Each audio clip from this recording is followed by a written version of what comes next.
Welcome to episode 49 of our Hobo To Hero playthrough. So, for today, we have a few things going.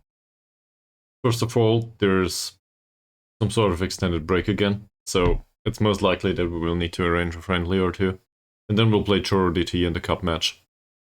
This is the Challenge Cup quarterfinal, so, or as I like to call it for now, Losers Cup, given that we apparently qualified for this by being thrown out of the Piala Malaysia first round. Yeah. But Johor DT will be really hard to beat. I don't know how they get thrown out. Doesn't matter much now. So, that's what's going on for today. Yeah. Also, situation in the league is not horrible just yet, but very close.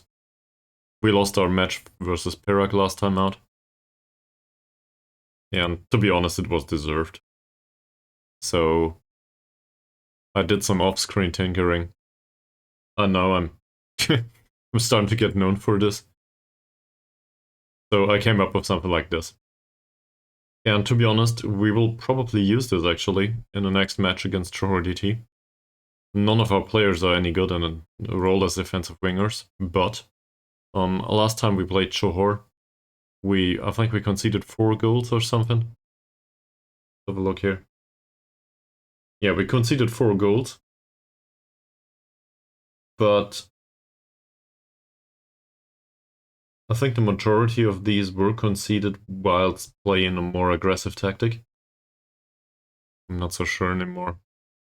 Anyway, I think we could use a tactic that shuts up shop. And, well, we didn't really get it. So we'll try to use something like this. Might work, might not work, I don't know. It does include an additional defensive player, that's for sure. And also no constructive playmaker approach anymore. We just don't care. So, that's up for today. I don't think I gave the players feedback last time out, so we'll probably start with this. And, well, looking at last match, I think Mochalil's performance was, as always, 6.5. It's really bad.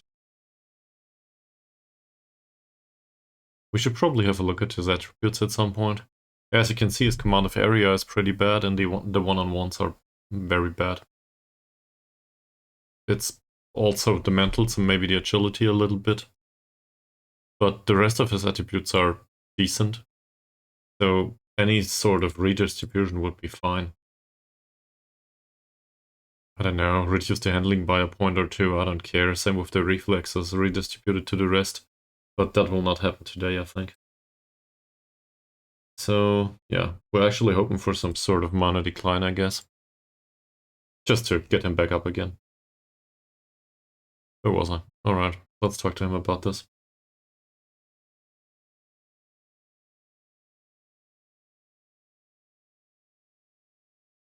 He agrees. Great. Might as well have a talk about his conduct on top of that. And then form is 6.62. As a senior member in the squad, I think he has to play at a higher standard. Okay. That's all there is to it for now, I think. We can obviously criticize the training again, but let's criticize the lack of progress, actually. Alright. So we have that. But Rule Hisham's performance, well, on the training ground it's great. On the pitch, not so much. We took him off after 75 minutes. And to be honest, I don't know why it took me so long. I guess I was hoping for an improvement, but that didn't happen. So we can probably criticize him for the lack of defensive performance last time out. That works. No problem with conduct or, well, training performance was fine. Form though, ouch. But I think we've been here. Hi, welcome to the stream.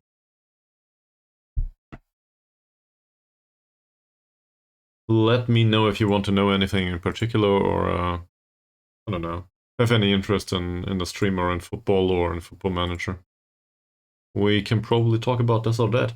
And I'm doing well, thank you very much. Hope you're doing well yourself. So, yeah, as I said, let me know what brings you here. We will criticize this, obviously. I think the defensive performance is still bad. Training's okay. Form's bad. Jeffrey will be very similar. Yeah.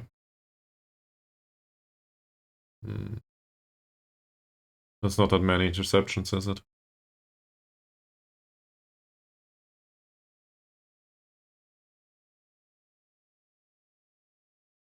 Rusty. Also bad, but I guess the 4 out of 4 tackles are fine. So we'll do that. And we will criticize the rest here.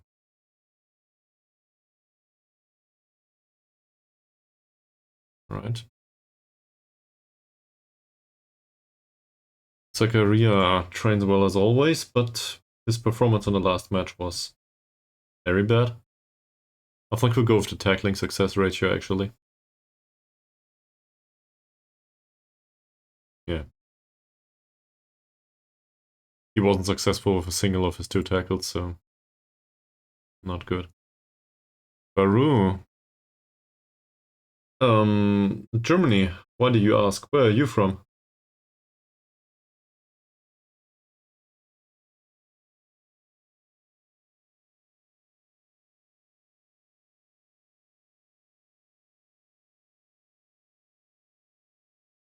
Also, according to Twitch, it seems like you are able to converse in chat without watching the stream. That's very interesting.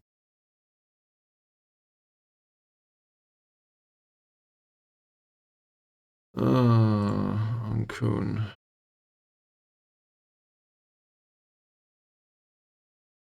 Well, the 2 out of 2 tackles is alright. Oh. Yeah, we have a regular around here that's also from the United States. Where exactly from the United States?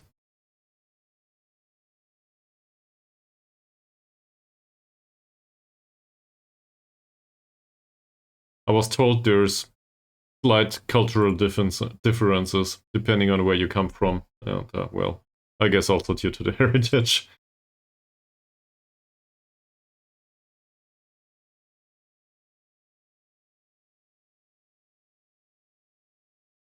He scored last time out? Cool. That's a positive, I guess, so hopefully he can keep it up. But overall, I think we should focus on maybe the atmosphere a little bit. Dynamics in general could do with an improvement. Nope. I don't want to see your artwork, and I thought this was going that way. There's rules for this channel. Did you read them?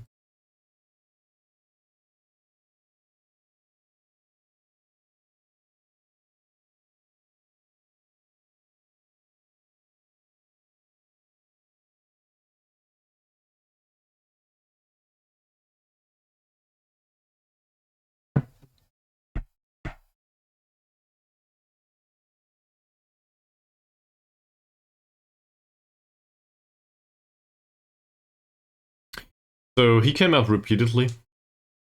He would be interested in a loan, but not in a transfer. This is an ambitious 17-year-old that also is volatile, media-friendly, and confrontational. So basically want to talk to the Boulevard press all the time. He does have the ambition to go above and beyond in the game, though. And I will probably be told at some point that this would be the much more sensible transfer in comparison to the other guy that we signed recently. So I'm not sure what to do about this, but I do not think I want him in the squad due to the personality. I like the ambitious, I don't like the rest. So yeah, that's hard on me. I think I'll shortlist him and see, maybe they let him leave for free or something. This one seems fairly interesting.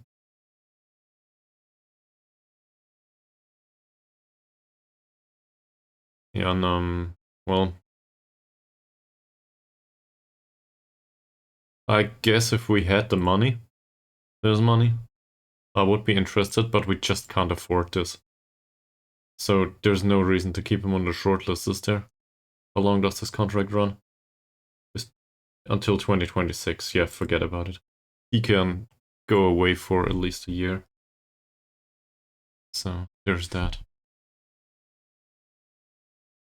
So, question. Do we need a friendly or do we not need a friendly?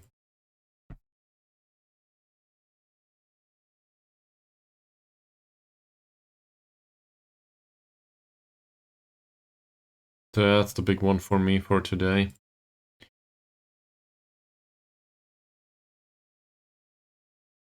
What's the overall shape of the squad? So some of these players could do with an additional sharpness, right? I think we can agree on that. So we'll include an additional friendly on Wednesday or on Friday. Preferably on Wednesday. Sooner rather than later. Yeah, and I will recover one of the recovery sessions here and put it in here or something. So, Wednesday. Well, it's soon.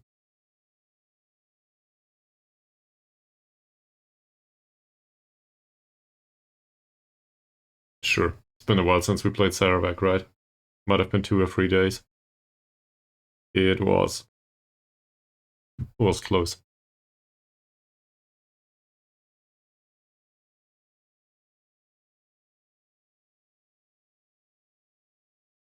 Alright, let's clear this thing. Sure, great. There is also friendly in the under-19s that we can play some of the players in. And to be honest, I do not see much of a problem with that. We should probably sort by sharpness. So, all of those here. In fact, well, all up until here. We can probably play each and every one of them for 45 minutes. Yeah, and the rest is perfectly sharp, no need to play them.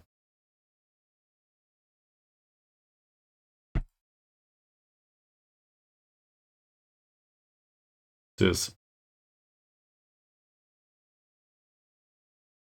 Oh, that's tomorrow. Well, we'll do it anyway. Let's hope nobody hurts themselves. Nothing bad ever happened with that, right? Nobody wants Carlos da Costa Lima on loan. This is sad.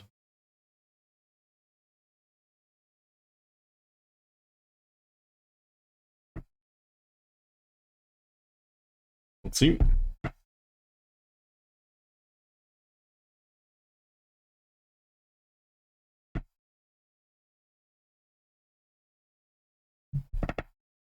Obviously, we will train a new tactic in the friendly, on the pitch.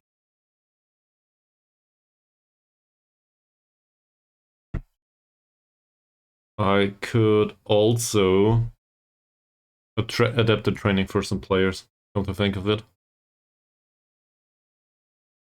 Yeah, that's not that important. So the friendly went through and nobody hurt themselves. This is great. What was it about finance?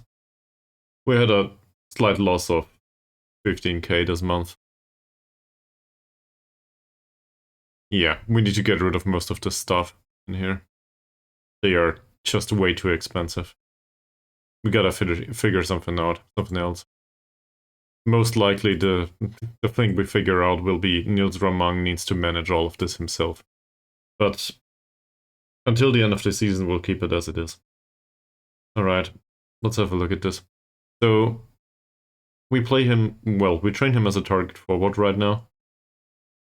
He should be able to play pressing forward on defense duty though. And he will probably not forget about being a target forward from one day to another. So we can train him like this for the next 2 matches. And if he needs to do the target forward later on, we will just switch it. The RPM in here I don't think we need at all.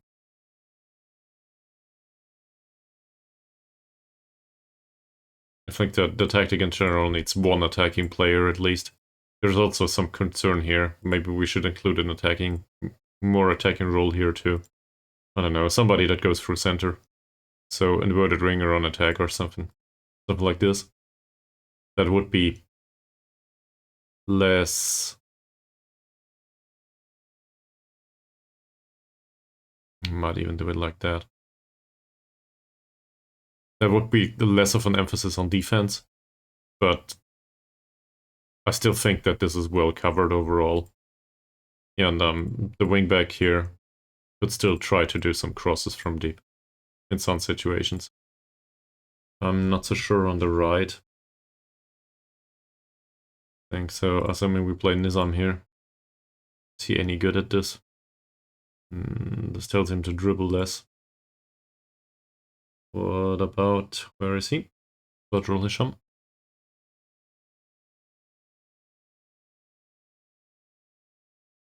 So he could do it. But he knows how to cross actually. Hi Mies, welcome back to the stream.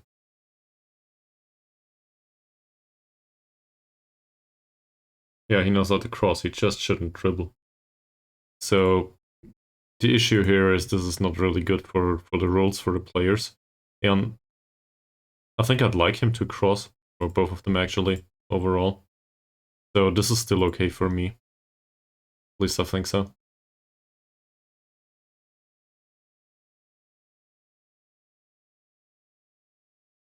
So no change in role required. From the perspective of training. We need somebody to do central midfield on attack, that will probably be Ankun. He's good at this anyway. Where is it? Here. And I will also use McMenemy. With the same idea.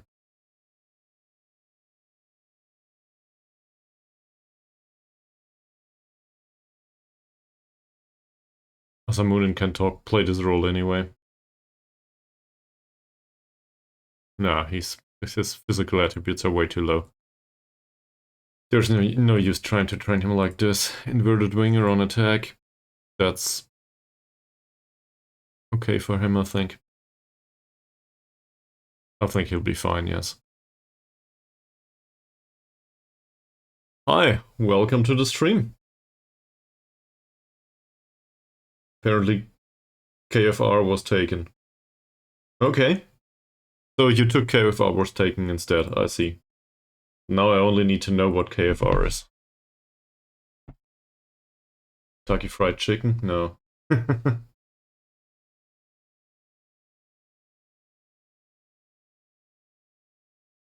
don't know, Google doesn't help me.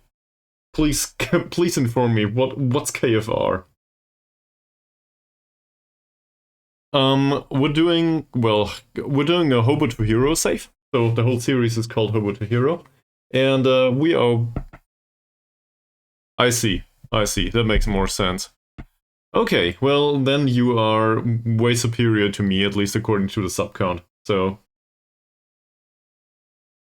I bow to you, oh great master. To tell you a little bit about this save. So we started out unemployed and ended up in Malaysia. Okay, nice. Good to know and good luck with that. How's it going so far?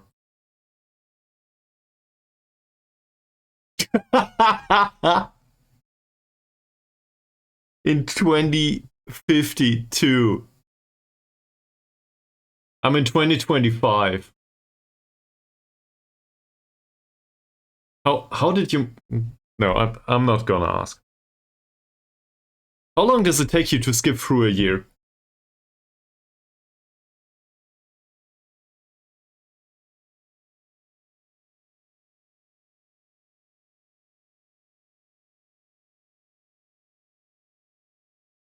And...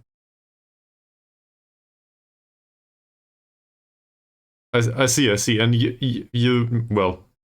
So, but you don't record it all, do you?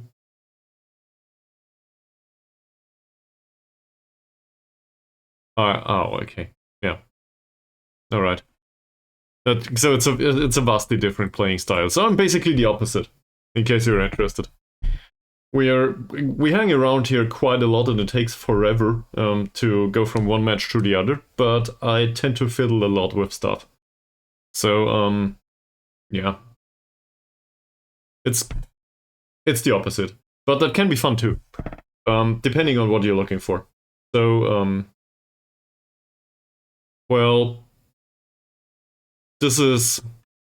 I asked ChatGPT actually today to give an appropriate description for this save, and it's apparently it's something like dire financial circumstances and upsetting the odds or something. So yeah, there's that. Sarawak FC.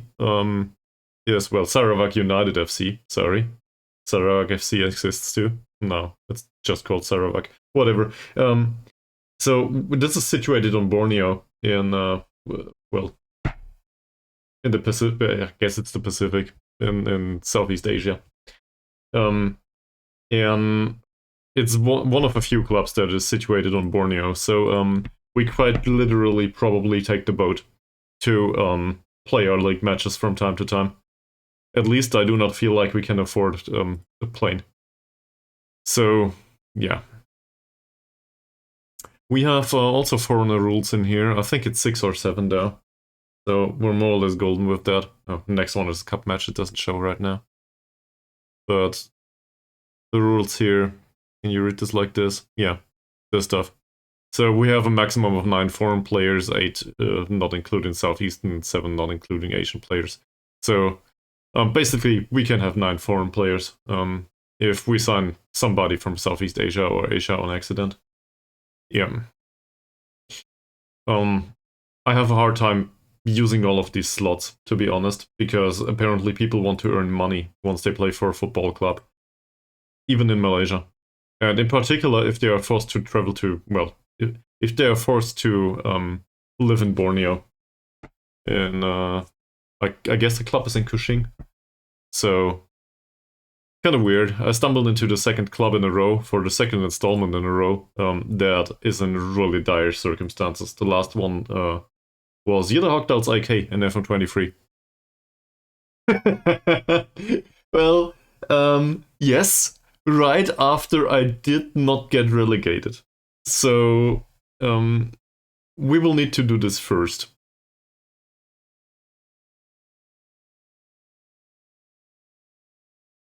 So, where are you from? I don't think I asked. In case you want to share. This all ends on YouTube, so don't share anything. Australia, alright. Down Under. I think there's only one popular Australian I know so far, and that's Perun on YouTube. Good guy. At least I like his content quite a lot. But that's not gaming related. So, I don't know. He's probably not that well known outside his scope. On the other hand, he does have a gaming channel. Well, I'm wholly unaware, to be honest. Like, I do not watch much international competitions anyway. Not even here in Europe. But if I do, I probably watch European Champions League or something. And I barely watch international competitions at all. Like, you know, the matches country versus country. I just don't see the appeal in that. But I guess I will be set up for Asian Champions League at some point if we manage to get there.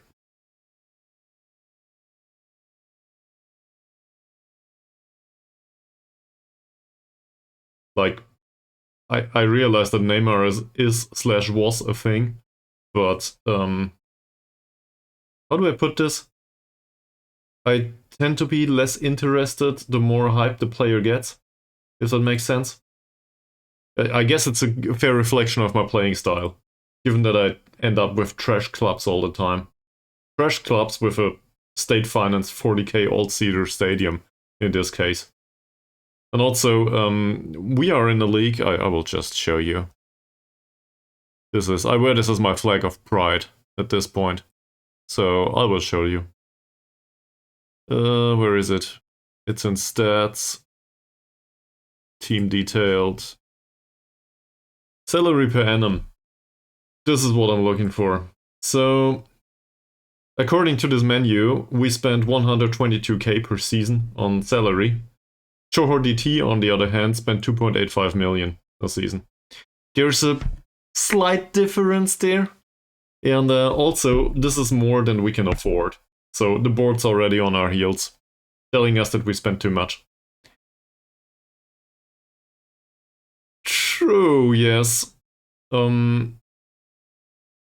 So this comes down to the spectators in the stadium, supporters, I guess. We are done. This is top level. We got promoted. This is Liga Super Malaysia, and we have, I don't know, against Perak we had 534 people in the stadium.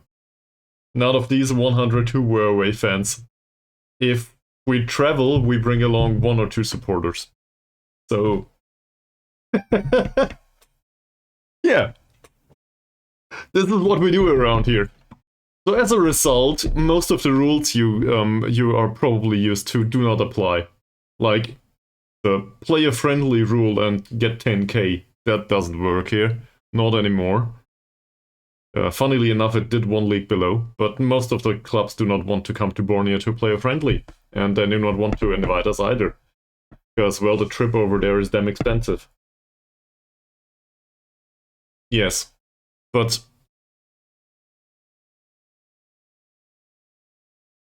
So, we can do a full circle here, okay? I agree. So that's the growth mindset.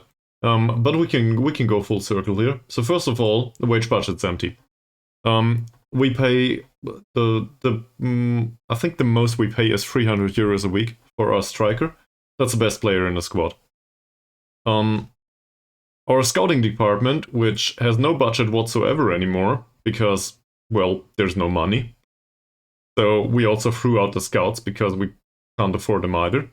Knows of 159 players. These 159 players have requirements like, I don't know, I guess this works. We could afford that, so bad example.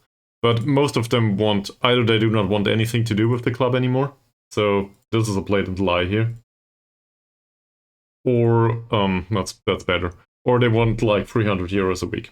And our whole wage budget is like 2.5k. I don't know, does it show here? 2.6, I was close. So, I'm aware of that. But honestly, I would be really happy just to remain in the league for this season. Because everything else is entirely unaffordable. And once we remain in the league, reputation will go up. Hopefully, 10 people more come into the stadium. And then, you know, we go from there. I'll show you financials. This is my favorite menu, obviously, as you can see. So this slight downwards trend here, this is regular expenses if we go with the stuff that we have right now. I think I could be able to get this to like a normal, how's it called, horizontal line. So not that horrible if I fired basically everyone except myself. So that would work. For now, the club is living on the director's cash injections. So they basically, once a season, they come in and inject 65k or something once we reach certain levels of debt.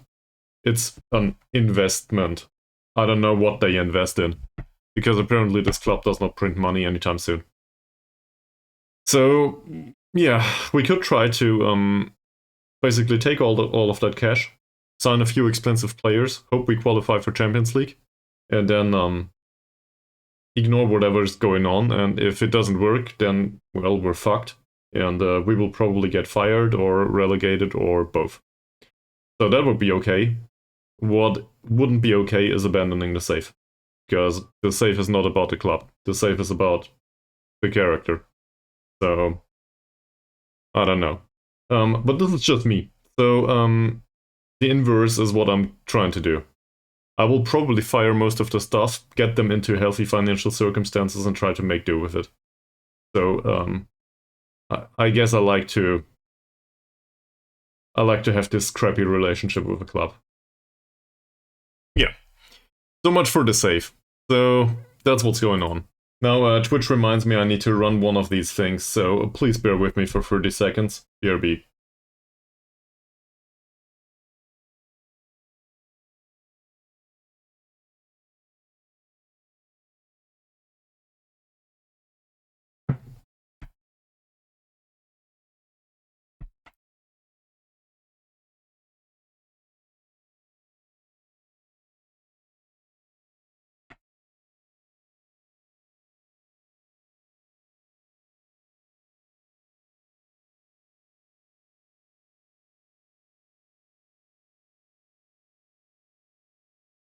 Hey, yet another member for the fan club. Are you quite sure it's not a self-help group?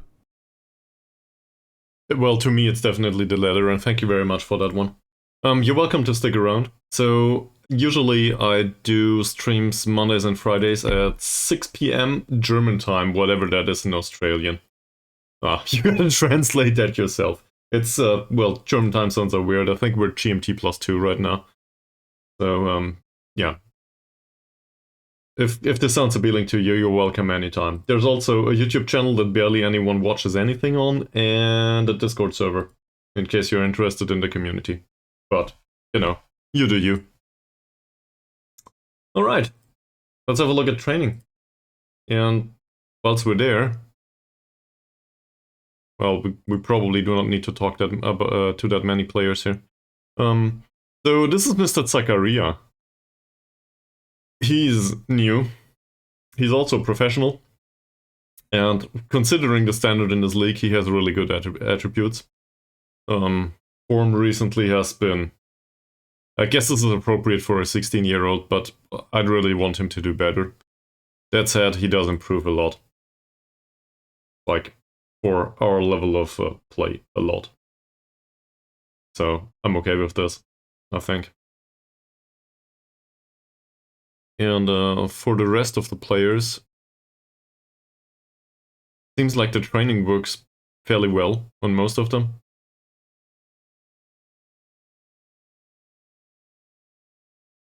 Yeah, but it's you with the confidence here. I'm not so confident that we will win the Asian Champions League, actually.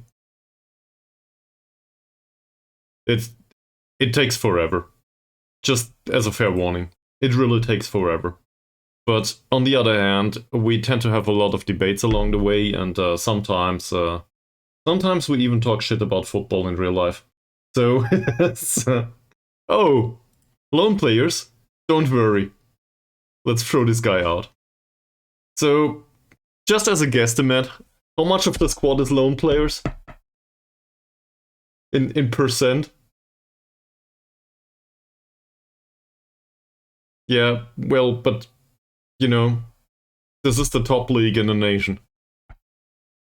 So, I guess they are still appropriate. True.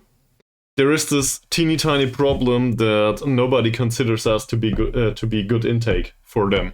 So, since you affiliate, you know, you gotta provide something. Something else than, I don't know what they plant in Borneo.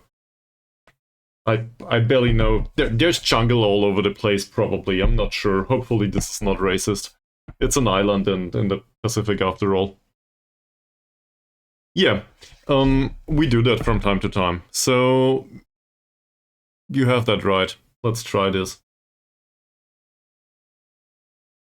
We want... Where is it? Networking.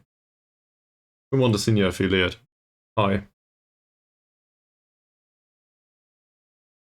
Yeah, so they do want to do this all the time. I think this is not the first time I did this. We also have some sort of sister club, the former Sarawak club. The real story is weird. You can probably read up on it on the internet, or I don't know if Misa's still around. He will give you a course. It is some weird buyout story for the prospect of remaining in the league and so on and so forth. So, yeah, they probably launder money around here. if you want to put it that way. I'm not sure. Sarawak United FC apparently are known in real life for not paying their players the wages that they deserve. So it's a perfect spot for me to be in. Great.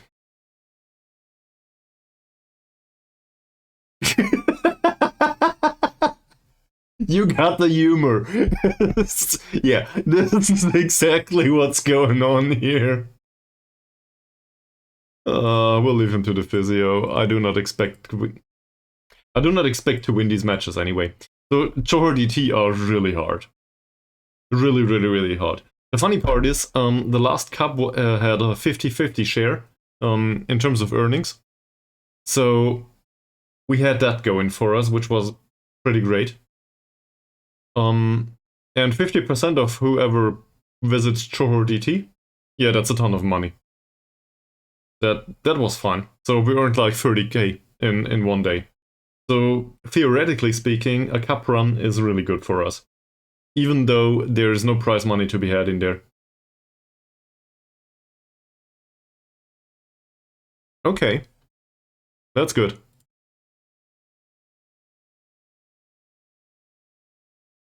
Well, so I'm also repeatedly told that I should play in a more attacking manner, and then we try, and sometimes it works, and sometimes we concede 4 or 5 goals. So, yeah. This is probably according to whatever I'm told all the time.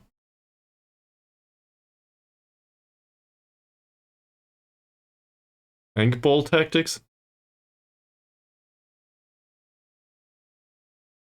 I'm confused. Sorry, man. Sometimes that happens. I just don't understand. So I guess what is meta means.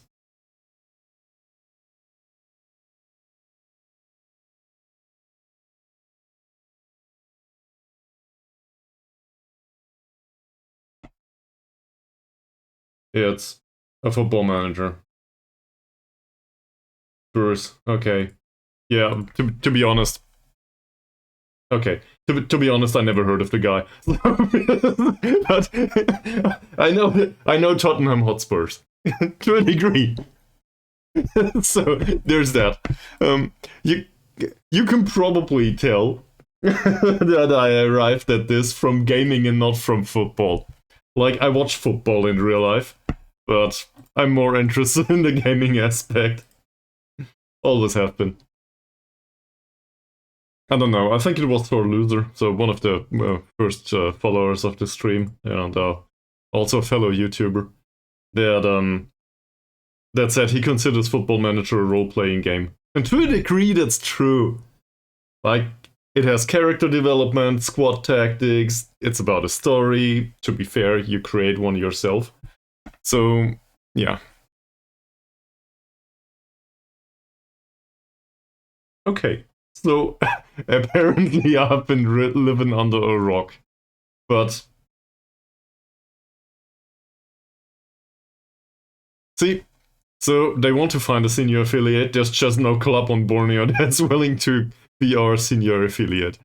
So that settles the affair for a month. Also, Johor DT expect a really low turnout because, well, this is our stadium. This is their stadium. They also have 40k all theater. That can be expanded to 50k. Well, there will be nobody in there. No, it's not. This is the whole every league loaded, and you know, it has prize money in the end. Let me show you. So where is this? There's competitions here. I will misclick for an additional 50 times. So we still play in the Losers Cup, I guess. I don't know how it's determined, but I think it is once you get thrown out of the, well, whichever it was. There's one. After Piala Malaysia, you end up in the Malaysian Challenge Cup. But there's prize money even in this one. In the final. The final nets 11k to the winner. Semi-final, nothing. Quarter-final, nothing. Yeah, they do. And Piala Malaysia is similar, by the way. So no money for the first round, quarter-final, semi-final. And in the final, they get some small-scale money. It's really about the supporters in the stadium here. And you can probably figure out how it goes here. There's prize money. Seriously? No, it's just for the final. The final gives some prize money and the rest is, yeah, nothing.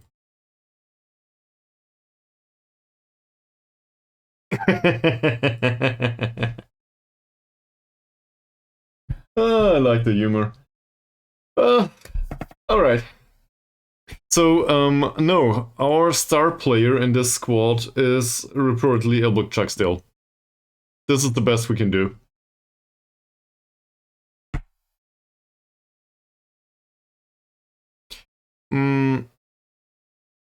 I was hoping for a decent goalkeeper, actually. This was one of the priorities in the squad. So, I signed one. You might just want to ignore the performances. I signed one with decent attributes overall. And, well, I'm not that fond of the personality. But in particular, he's a very consistent performer and he relishes big matches. Youth intake is... Well, we had youth intake. It's on the Discord, in case you're interested. It's like, I don't know, 15 players or something, and most of them are trash. But the director of football decided to sign them anyway. To be fair, I told him to. But I regret it immediately. So I should have saved that money. And maybe specifically picked 1 or 2 players. That's a mistake I always make. I don't know what got into me. Anyway, this goalkeeper on paper should be decent. Yeah, it is. But it might be a future that we will never witness. That's just how it goes. And to be honest, that's just me. I always end up planning for a future that never arrives. It's the same in real life. I will be dead prior to ever getting the benefits of my portfolio, for example. So, yeah. I think we signed most of these. There might be the odd player that wasn't signed.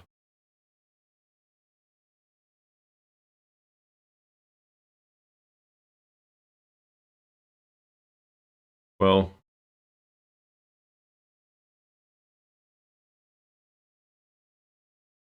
So...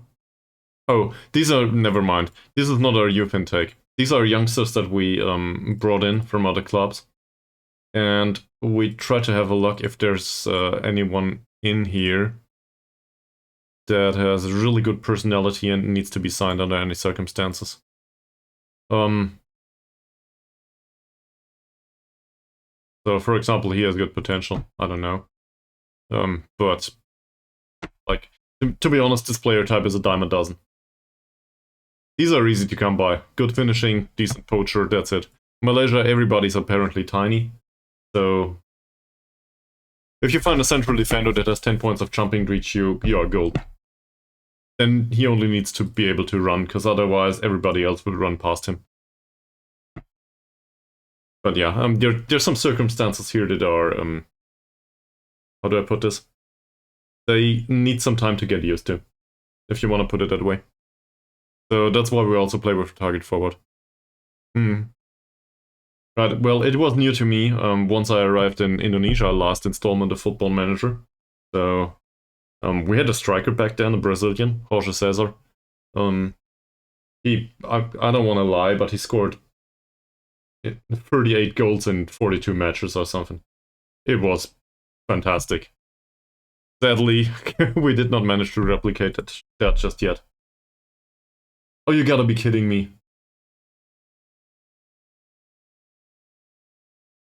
Okay, so where did it go?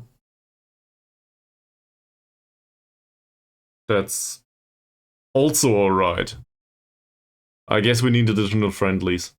So, sorry guys, no match today. Well, not now. But we will have the we will have the second leg prior to the first leg. Is this how it goes now? Well. So today's the 8th. I guess we can do a friendly here. Given that Sarawak will not be able to come over yet again, we'll probably invite Kuching. Which just means they, I don't know, they probably take a walk over to our stadium. So Kuching is the bigger one of the two clubs in the city of Kuching in the province of Sarawak, if I got that correctly. So that was cancelled. Oh, we traveled there for nothing. Fuck off. Great.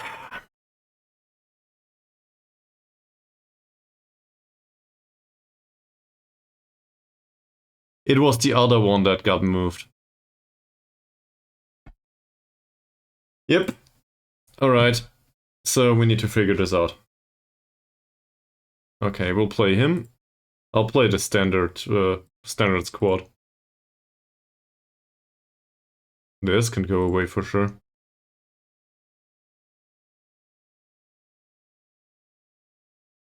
But I think he needs personalized instructions. Cross more often, dribble less. This is all... I don't care about this. Is he a good tackler? Yeah, seems like it. So we'll do it like this, that's fine. Fakrula's back, so we can play him. Whom will we play here? Carrier was in really horrible form recently, so I guess we go with Jeffrey. This should be Mazrin's, and Mazrin is injured, so I guess Rosti will need to play. Zakaria does need to play, always. Ankun's hurt, so McManamy it is. We have a Northern Irish guy around here. So I'll be interested in what he will do today. Baru can play out here. We'll play Christopher here and use... No, not Zakaria, Rusty. That one was a misclick. We'll use Zakaria back here. And obviously Elbakchak still up front. They never played like this, so this will be very interesting. And I will probably put it on defensive only.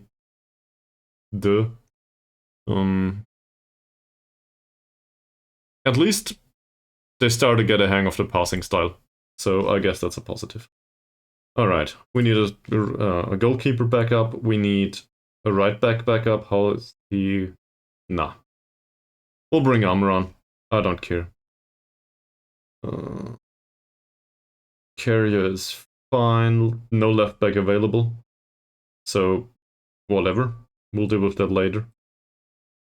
Nazarudin doesn't have a spot on the pitch. That will be new for him. He basically played throughout the entire season. So we can bring Tsamri and Hammer. And now I'm conflicted. So, 2 spots open. Obviously we could bring yet another central defender in the form of Safri.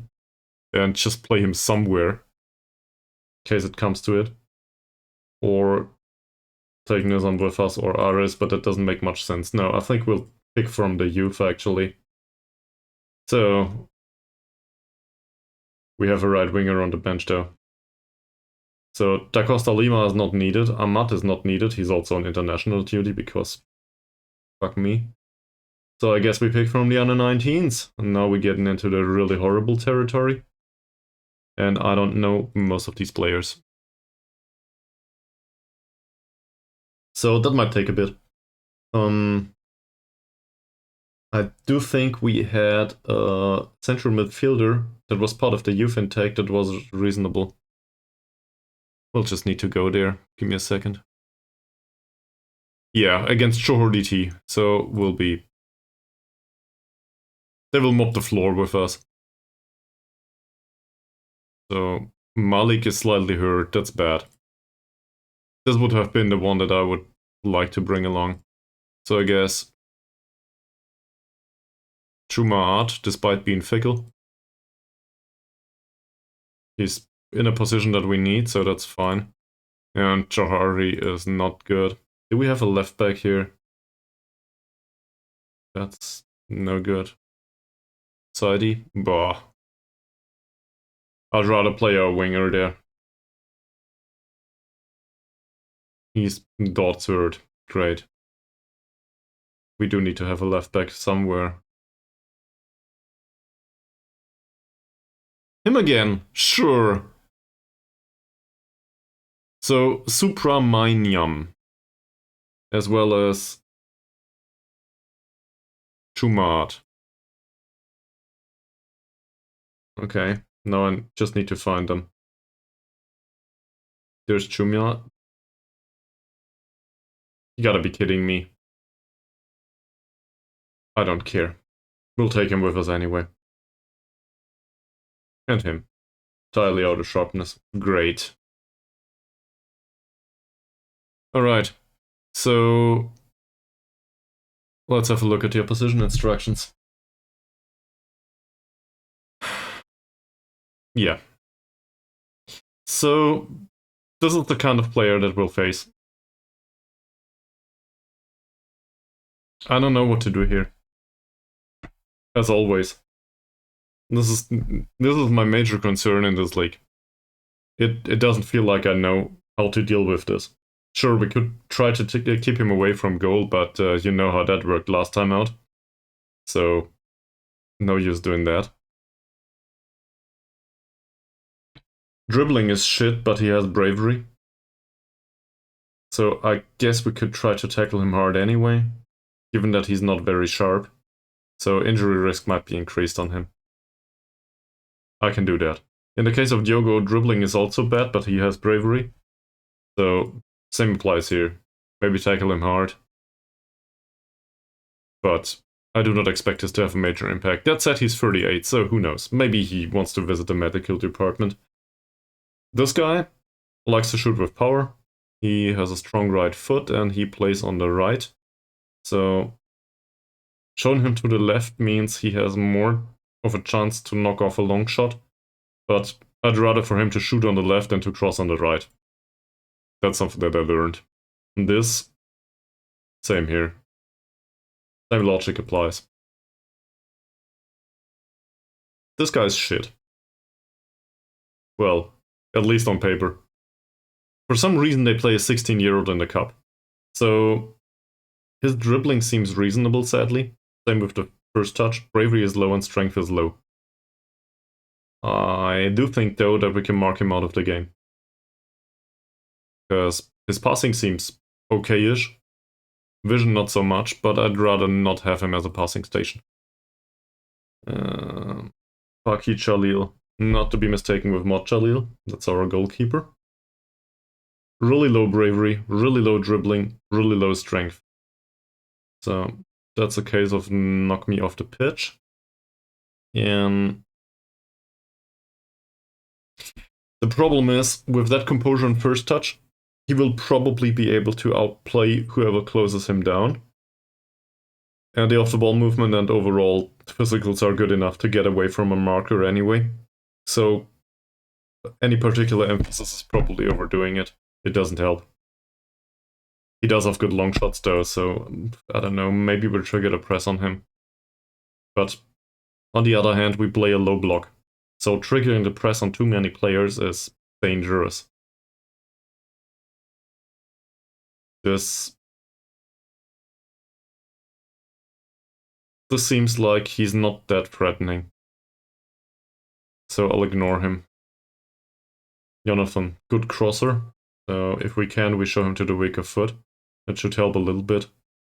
Again, 15-year-old. So, I don't know. We will get defeated by 15-year-olds. A 16-year-old central defender. They play the youth against us. They have no respect whatsoever. Good passing, sadly. So, I don't even know how to deal with this.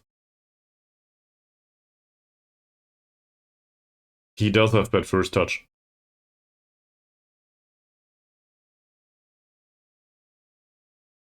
Similar here. He has good jumping, sadly. I don't know. than this. So, for some absurd reason, the central defenders know how to play a ball. Yeah, that's just Johor DT in a nutshell. Okay, we'll do it like this. Let's go. Oh yeah, he needs a number.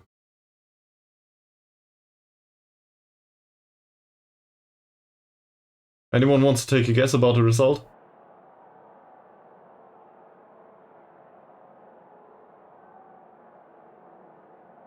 So, this is away from home.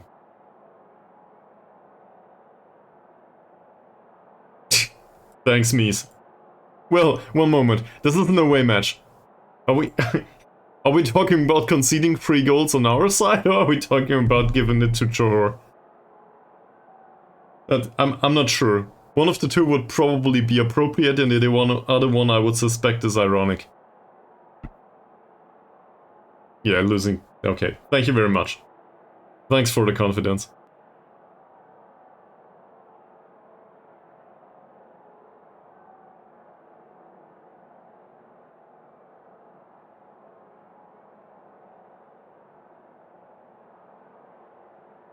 Okay, so...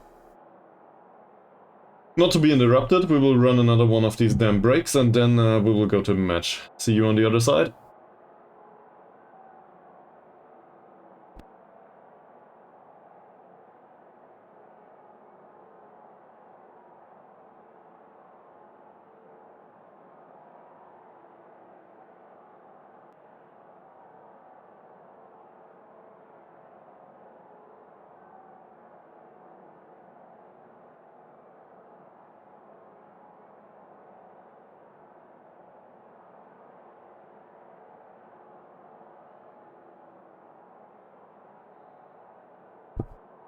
Here we go. Let's go. Bunch of youth players in their team.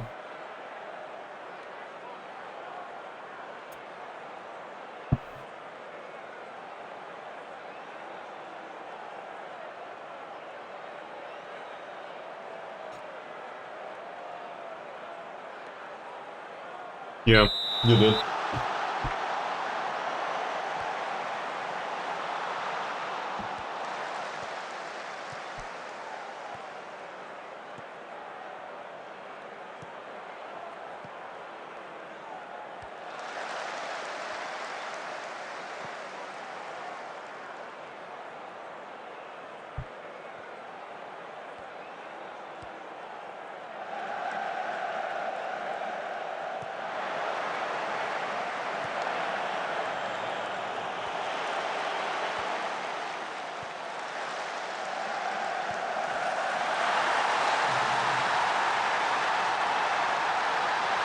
So much for match plan. So you might be entirely right about a 0-3.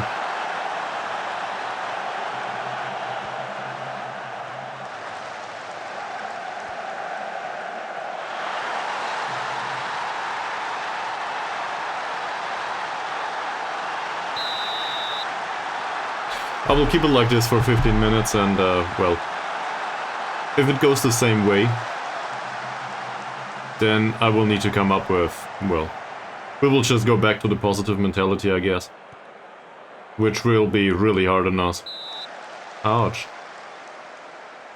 On the other hand, their striker is not the fastest guy in the room, so it might still make sense.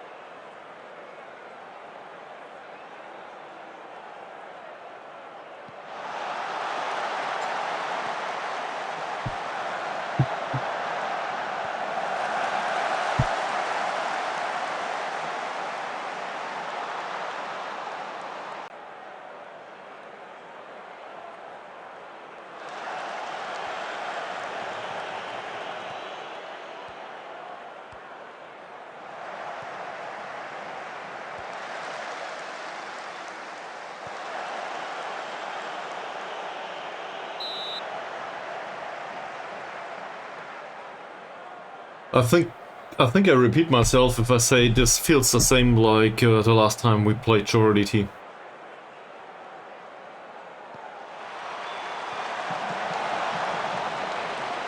They do not have that many chances, but usually once they have them, they take them.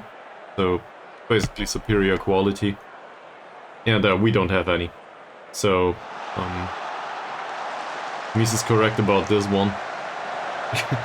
I think the gist was, if I recall correctly, we cannot win if we don't shoot. And that's true.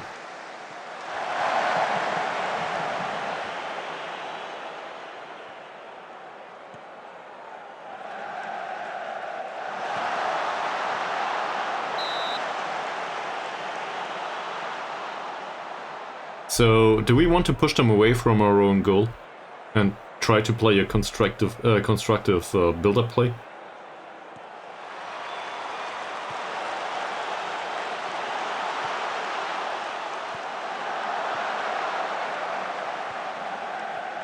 Yeah, you did. To be honest, if you have extended conversations about some stuff, it's always hard to remember all of it.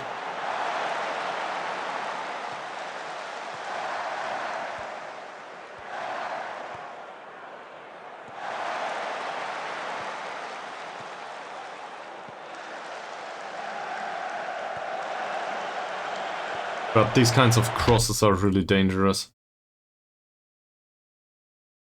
So we need to stop these.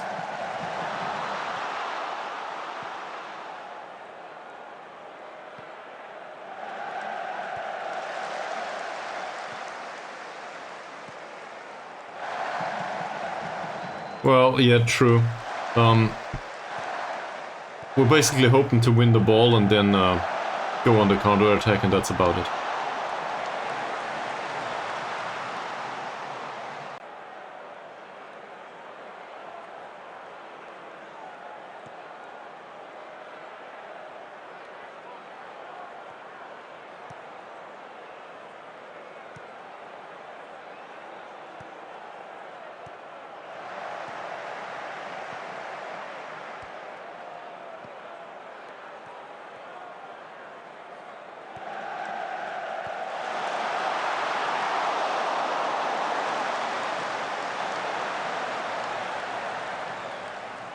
Initiate in, like, play the ball, or in, like, run with the ball?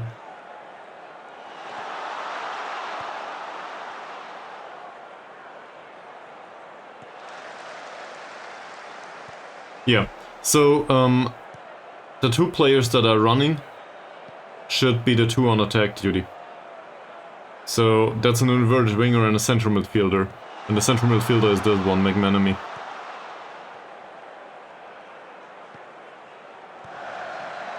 That's the second shot of the game by Baru, by the way. He plays us as a defensive winger out here, so we did have some chances now. I'm not so sure what to make of it yet.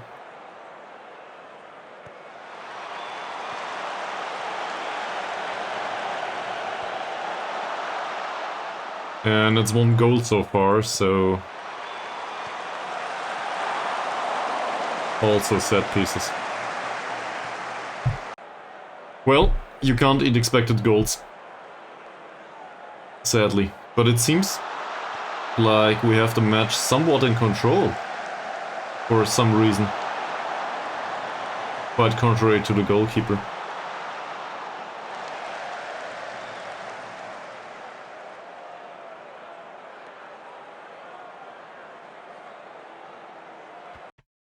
No.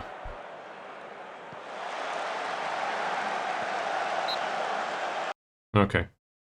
So I'll change it now. On the other hand, I'll wait until halftime. For, I think we can deal with this for additional 5 minutes, hopefully. And we will bring on our attacking midfielder for the second half. And mix it up a little bit. Well, I just thought there's nobody up front, but there was somebody up front. Didn't get to the ball, apparently. Okay. So, that's not good, but I've seen worse.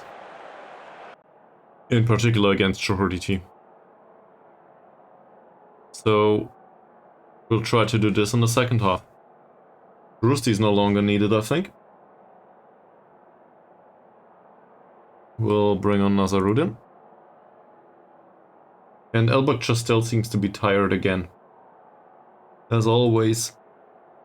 That's a problem with him. Well, we played him as a pressing forward, so he probably put in a lot of work. So that might be a problem. The other ones, this all is more or less fine. He should go on attack. Carrier is motivated, well, great. So, how's the overall performance? Not good.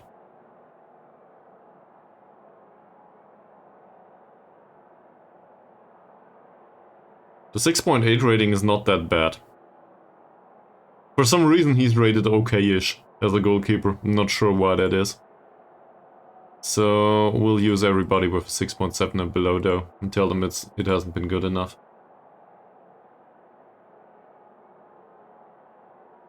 That worked. And we'll try to inspire confidence in these. Alright. Now we'll try positive football.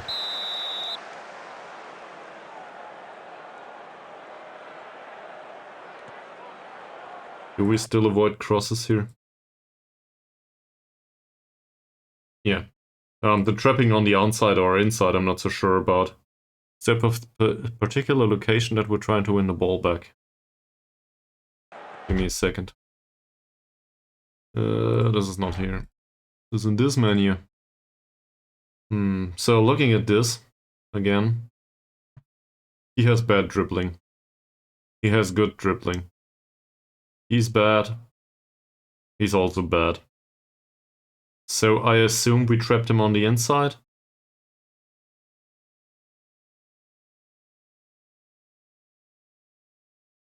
That sounds great. Congratulations. Do you, by any coincidence, do you feel inclined to share? We would take 5-star potential and 5-star current ability too.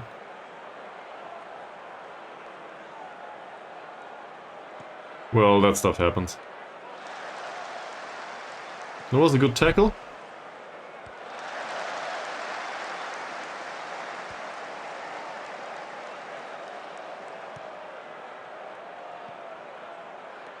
Oh, come on, Christopher, why? Good tackle by McManamy. At least somebody commits to the game. And there's a cross from deep. And Rosti goes for the corner. Yeah, in theory we could do that too. But it is very much theoretical. In practice, I think we would need to have foreign players in here and try to teach them how to be a scout at the end of their career, because apparently they do not want to get paid that much. But the ones that are regular staff members, they want money. Everyone. He took the long shot. Can we get that? Yes, we can.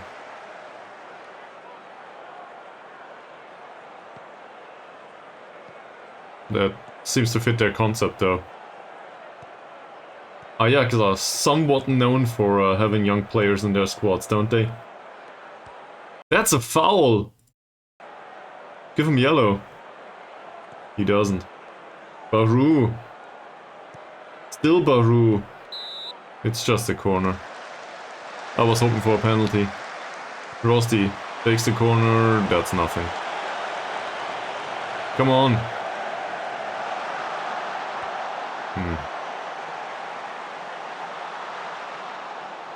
And Fakrula again. Zakaria.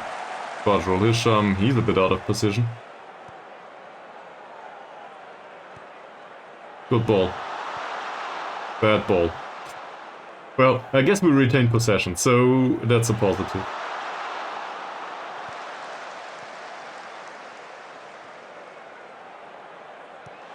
Cross from deep. Okay. That'll be a corner. I'll encourage him once more. Maybe we get there. This is, to be fair, this is a match of low-grade chances so far. Sadly, we conceded one. As always. Good ball. And a bad shot. I was hoping for more.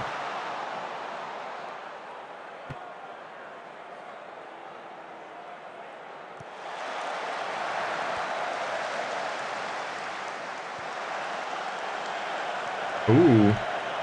McManamy with the shot that goes past goal. Do we have anyone on the bench that can help in this situation? Well, probably not the 16-year-old fullback.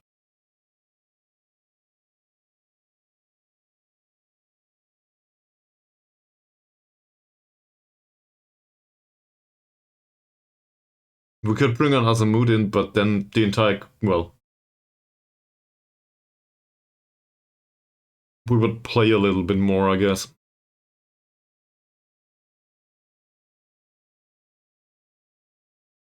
Or just push up a little bit higher, take a little bit more risk for now. Christopher's been bad. Hammer's been bad. You know what? Let's try to sub them. Bring in some fresh playing material.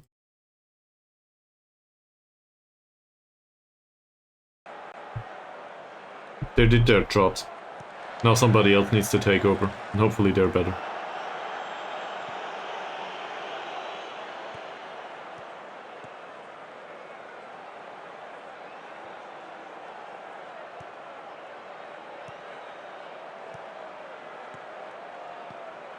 Apparently not.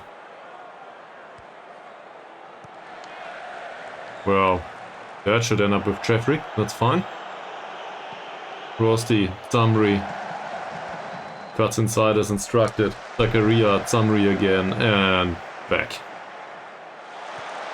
Rosti with a cross from deep, that goes nowhere. We'll have another corner, won't we? Okay. I take corners, that's alright. They subbed somebody on. Let's have a look, who is this? Oh, actually two. Mr. Musa, I know jack shit about, and Mr. Arifin, I know absolutely nothing about either. This is all youngsters. It's all youngsters. People from the under 18s or under 19s or something. I don't know anything about these players. But apparently their youth intake is vastly superior to our regular squad. Or is it? Rosti, Nazarudin. Another corner. Shall we go attacking here?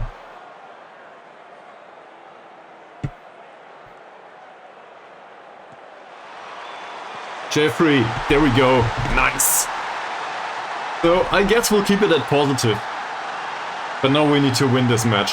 They subbed on 2 under 19 players. I don't know why, and I don't care.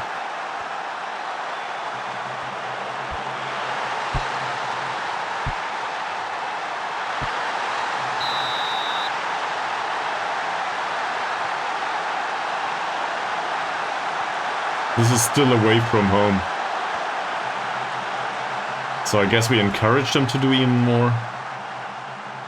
And obviously this guy is fast. As always. Whew.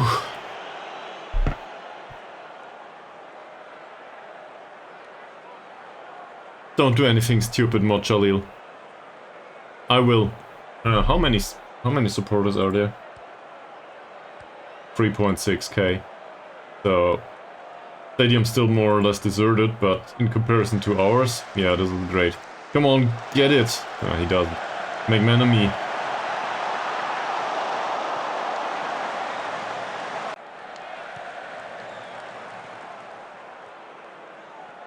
It's still 24 minutes in this match.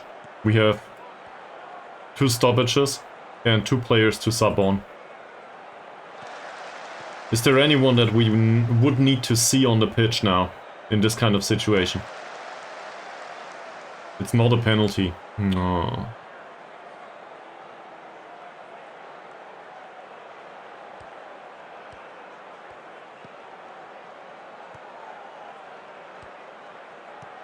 Well defended. Elbow chuck still, Nazarudin, Samri. Elbow chuck still, another... Ooh! That was awfully close. For a second. Alright. 23 minutes. So, Carrier is still fresh. Problem is Jeffrey has a good game so far. So I'm not sure if I want to bring on Carrier. These two are youngsters. Not really inspiring confidence. This right back is our director of football and basically he's not fit to play. The goalkeeper does not need substitution. So I guess we take off Elbow Chuck still and bring on Azamuddin as a poacher. Is that what we're going for? Okay. If you say so. We'll try. And we'll use him on support duty. It feels like we could use additional build-up play for additional control to tire him out. Yeah, well, I guess, yes. Well, he has a good finish, to be fair. So, no, it makes sense. He also has a decent long shot, so he can shoot from wherever. I agree with this. We'll use him like this. A 40-year-old. We can make him the oldest goal scorer ever. That said, the crossing's wrong now. Why should we go for target forward? We cross-aimed center now, right? With everyone. Because apparently there's a poacher up front. So, like this. And also, well, they have at least one tall player. So, I expect us to do low crosses here.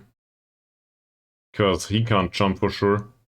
6 points of jumping reach, yeah, that will not happen. He's also damn slow. So, we go low crosses. That's for fast players usually, but I still think his mentals are good enough. Bah! Oh, what a save by Monchalil. I guess I was too forward with him recently.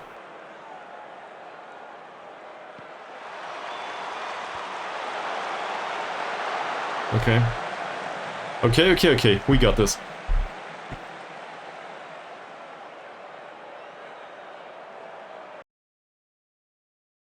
There's no encouragement available just yet. No. What a mistake by Badrul Hisham.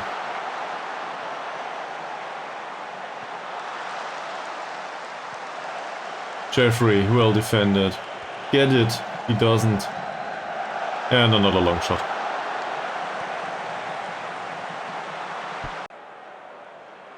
I want to win this. Yeah, well, he is.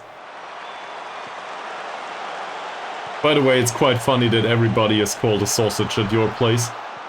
Is it just coincidence, or is this also a Schalke reference, Mies? It feels like it could be. If it is, I learned something today.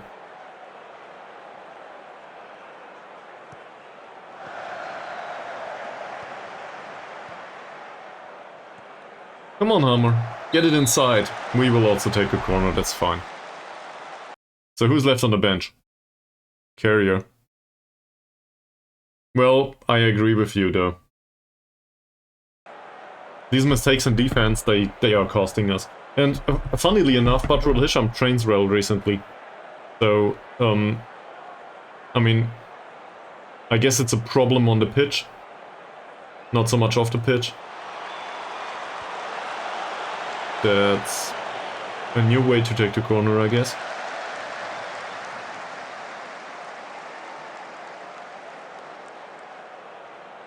Oh, we'll have a free kick. Azamuddin.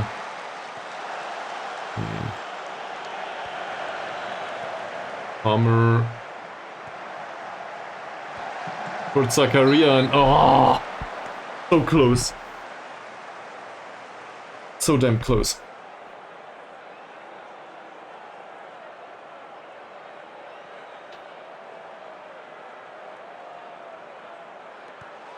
Azamudin's cornered Zakaria and it's over the goal. So at this point, I think we can, with some confidence, attest to the fact that we had the better performance, at least for now. If we don't make a mistake now. Yeah, let's wait for the end of the scene though. Well done. That doesn't end up with Azamudin. Don't let him shoot. Please don't. That should be offside. It is. Alright. So, last change. We have the prospect of playing Amran for Bajrul Hisham. We have the prospect of playing a youngster. This one. For Rosti. So... You think so? Just for the fact that he can still walk. We also have Chumat. Yeah, he is shit. Well, this is under 19 player material. Chumat came with us for, well, because there was nobody else available really. He can play a pass at least. He's also somewhat tired, but I guess it's enough for 8 minutes. Is he any better than... Well, he's not he's not better than McManamy for sure. I think Carrier is still sharp. So there's an argument to be made to replace Jeffrey actually.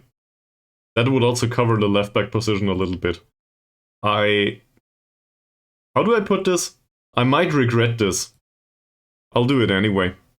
So this is on me, okay? But I'll do this.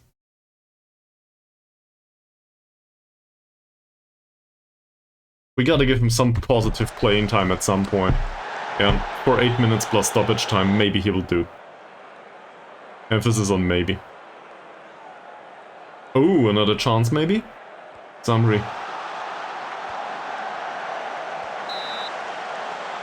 Well, we'll take a corner now though. Come on guys. And hopefully there will be no injuries. And there shouldn't be additional time, we have a second leg. So... if there's an injury, it will be for 3 minutes. Well, I'm hoping for it actually. Not due to the betrayal though. Apparently he didn't hear you. Nazarudin and Azamudin exchange passes and it's offside. Damn it. Well, you gotta type louder. Don't do anything stupid. That's okay-ish. It's a floated cross. Holy shit. Who was this? It's Fakrullah.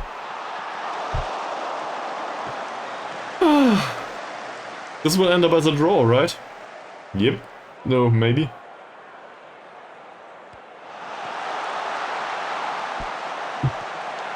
Rosti. Game's over. We had a draw against Johor DT. I expected way less, to be honest.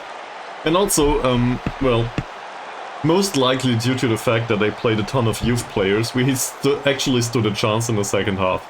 Not sure what to make of it, really. So, yeah, this is what a positive result looks like. Now we only need to have a look at the club financials and hopefully that gave us some money actually. Because the second leg will not give us any money given that we play at home.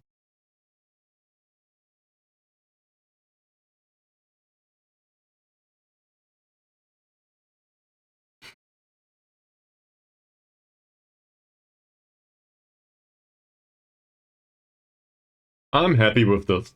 This is okay. If they had played like this for the entire season, I would be really happy.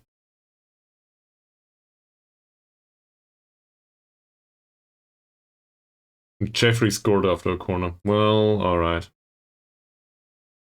So, now I'm conflicted on the friendly. So, do we need it? There's a bunch of players that could need some additional playing time.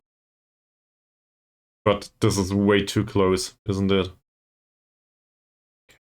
So Cushing will be pissed, but I will cancel this. I will rearrange it somewhere else.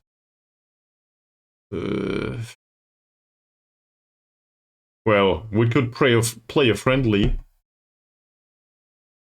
This Valdo meme is great, yes. You should. Did you post it on the Discord, by the way? I guess nobody else knows him though. No, it still belongs there. So what do you think, guys? Shall we play a friendly against Cushing and then afterwards we'll play a league match against Cushing? Yeah, it's a German thing, right? Where's Valdo? So we'll do that, I think.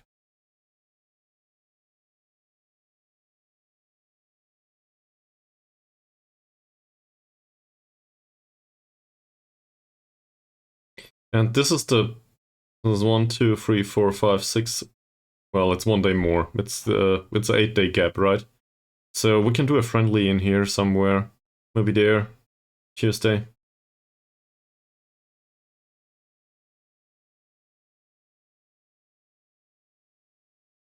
Oh, true. I'm confused. So the Where's Waldo thing is still a thing in English. That's true.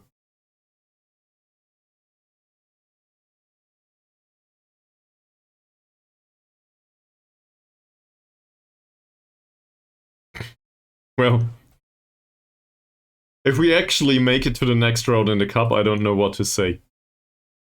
But the really important match is the match against Cushing. We all know that.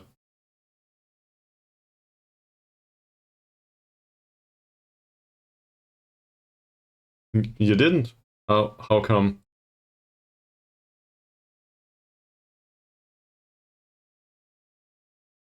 Well, I mean, I guess I didn't grow up with it, but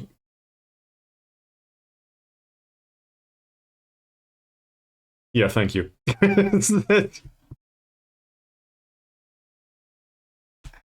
I got that.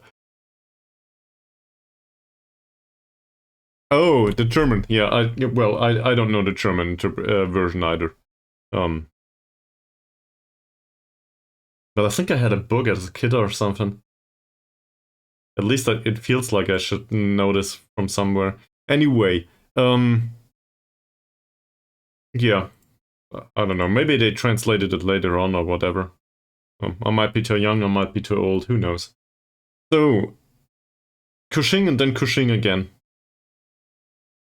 If we win this match, we're good. More or less. First of all, though, we will play Johor DT again.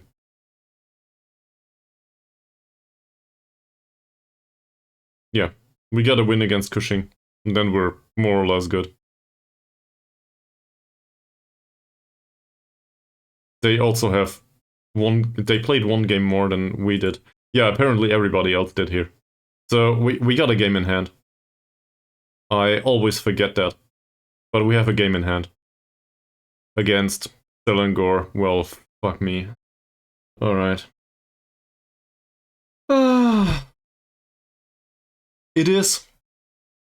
And I seriously hope that one of these squads will be entirely exhausted. Or I'm hoping for a random freak accident. Something like a red card in minute 3 or something. Something that pretty much ensures our win. So in the home match against Johor DT, we will do the positive eye block now. It worked. Which means I need to revamp the training of the players again. I hope you will stick with me for that one. That said, you know what? Match is over. We'll take a 1-minute break now. I will go into the kitchen and talk to my purely imaginary social person thingy. See you in a minute.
So I just went into the kitchen.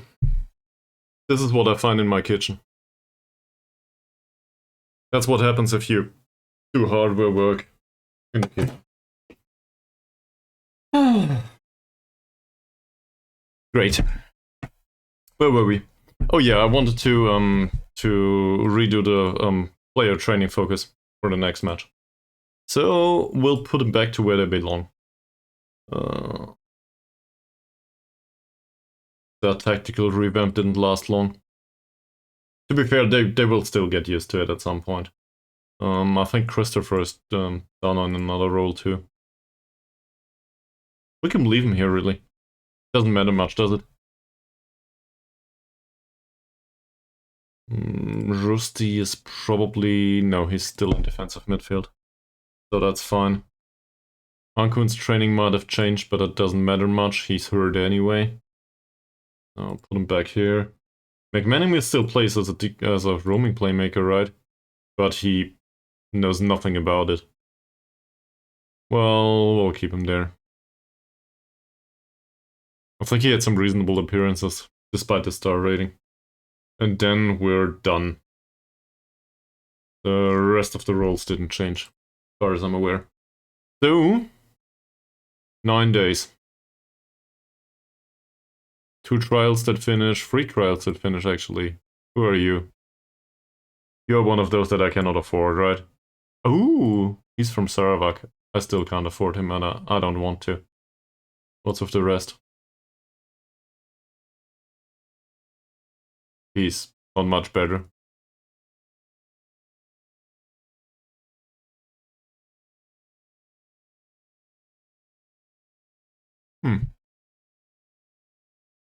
And then last but not least, well, a goalkeeper with 1 to 3 points in communication, I think I will take a pass. So, that's it. There's match practice here. Can I live with that? Yeah, that's fine. We'll do that, it's spot sharpness anyway. There's rest sessions in this week, what's going on? What are you doing? This is not how I set it up.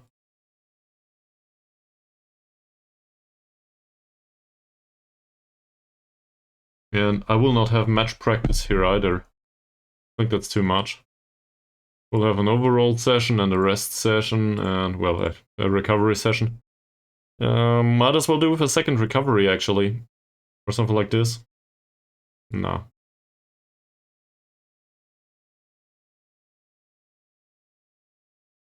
Sure, grind them to the bone.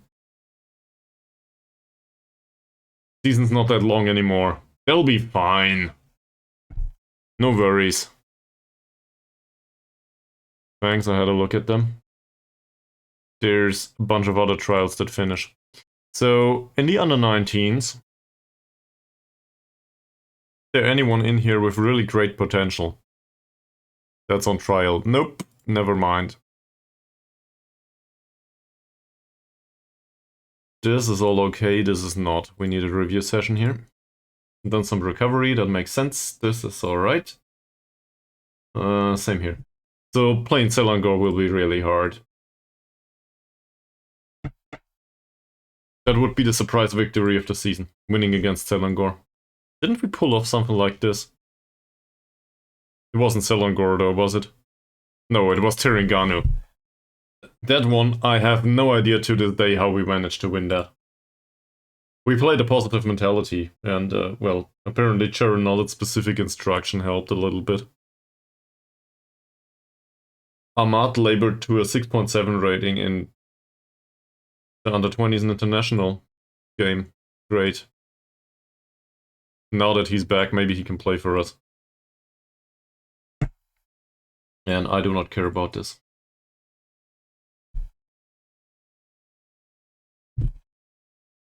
Ooh! What's going on here?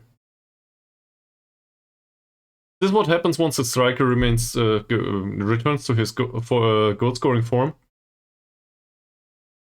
He didn't do that last match, though. Well, might as well talk to him.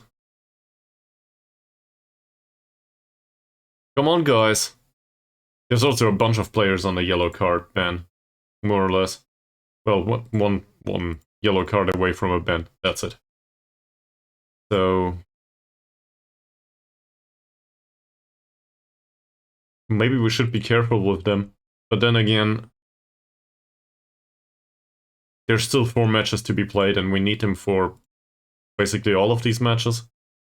So I do not think I can do anything in particular with the bans.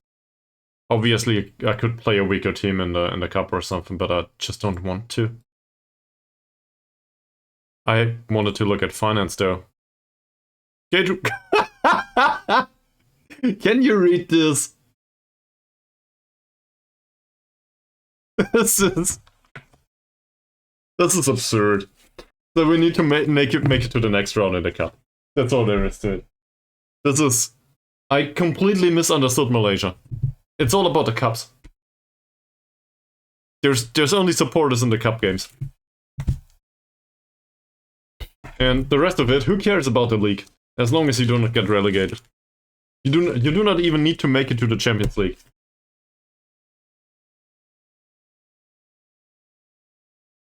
He's not around anymore, is he? Well, anyway. So, the notion of reaching Asian Champions League, I'd like to contest that in this situation. It's all about the cup games. If you win the cup games, you earn a ton of money, and that's way easier than making it to the Champions League in our situation. Just win an additional cup game. Easy. Get a lucky draw.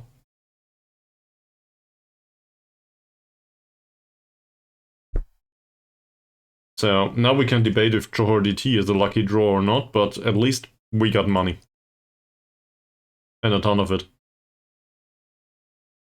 Also, the backup goalkeeper improves for some reason.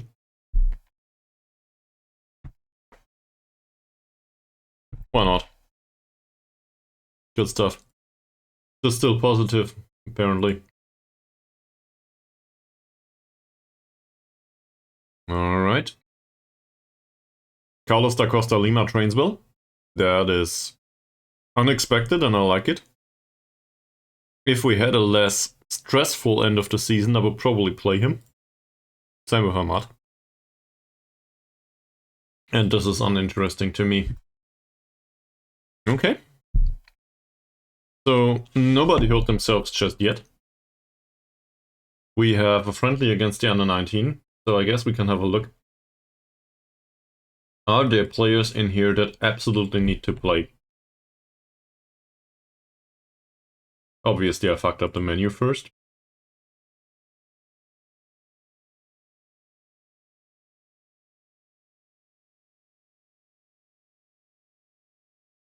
Masrin will return in 7 days. I will not do this to him. Please here.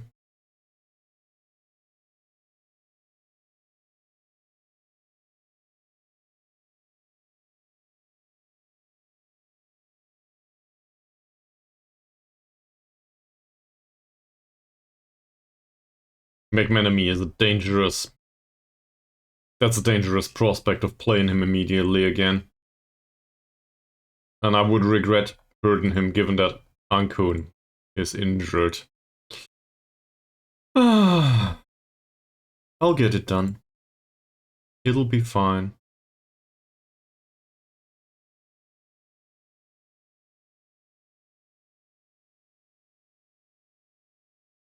Same with Elboko Fokrula.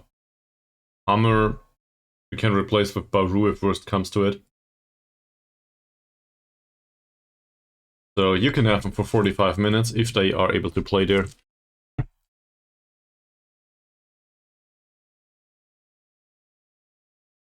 By the way, I read up on music for the stream. So it turns out there are some offers for free music that you can play on stream with 1,000 tracks or something.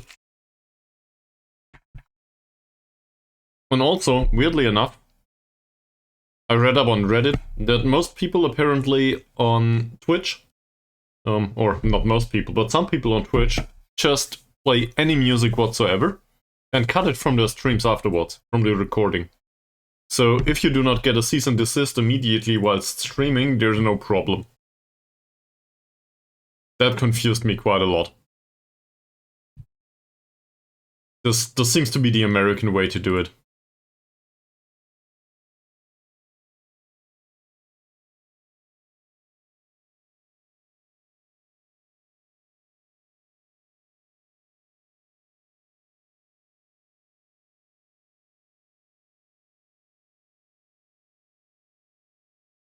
Oh!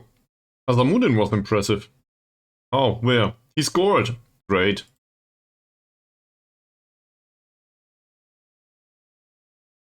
Also, nobody hurt themselves. I like it. This is fantastic.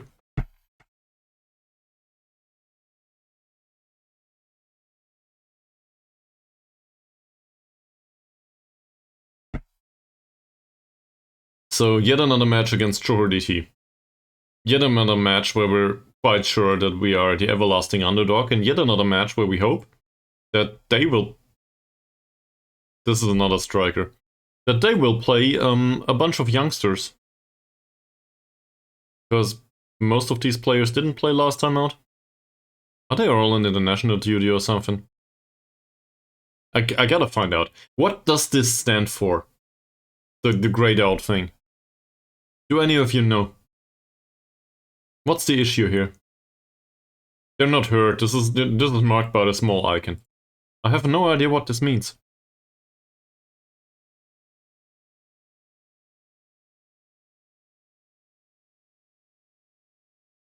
Is it about the last match or something? Who knows? So apparently they play wing play. Okay. Which means we should stop crosses under any circumstance if we can. Yeah, at all costs is probably the better way to phrase it.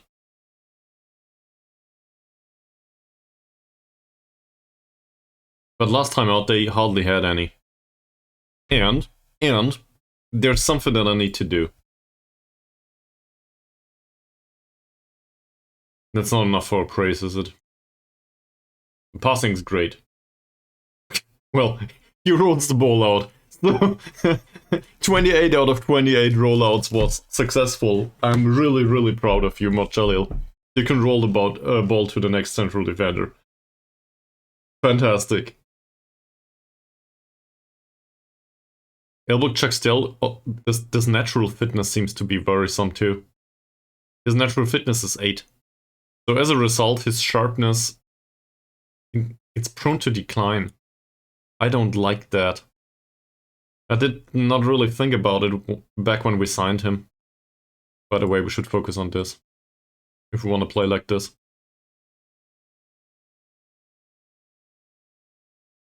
Well, at least I know how to play this formation.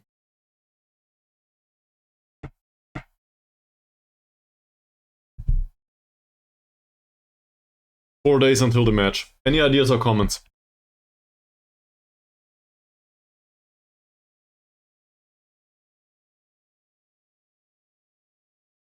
By the way, Mies, I completely ignored your message about the cup draw.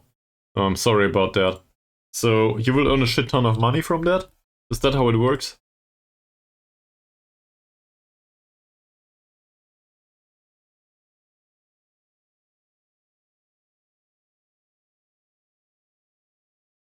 Absurd.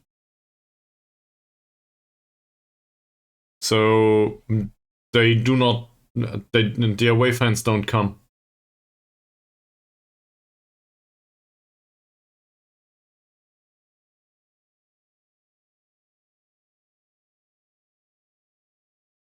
So for these 3 days, you set up the ice bins, and everybody that played goes into the ice bin and then remains there. You just close the lid, and afterwards you pull them out of there, and then you put the frozen things on the pitch. It'll work.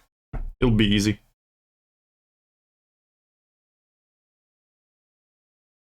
Yeah, that's a shitty situation to be in.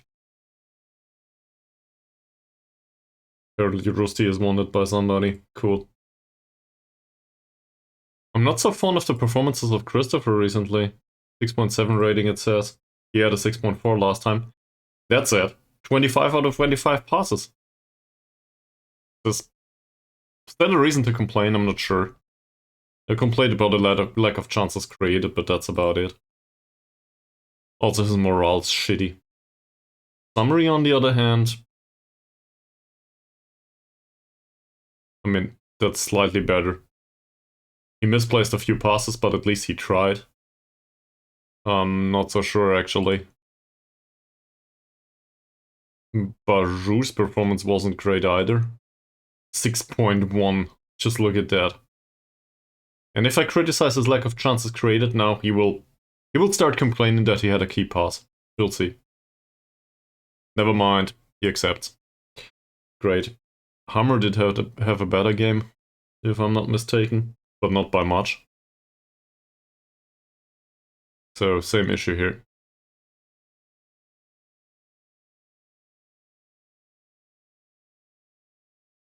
True. Good idea. Very good idea. So, we go into this. No. Where is it? Now, none of them is grayed out anymore.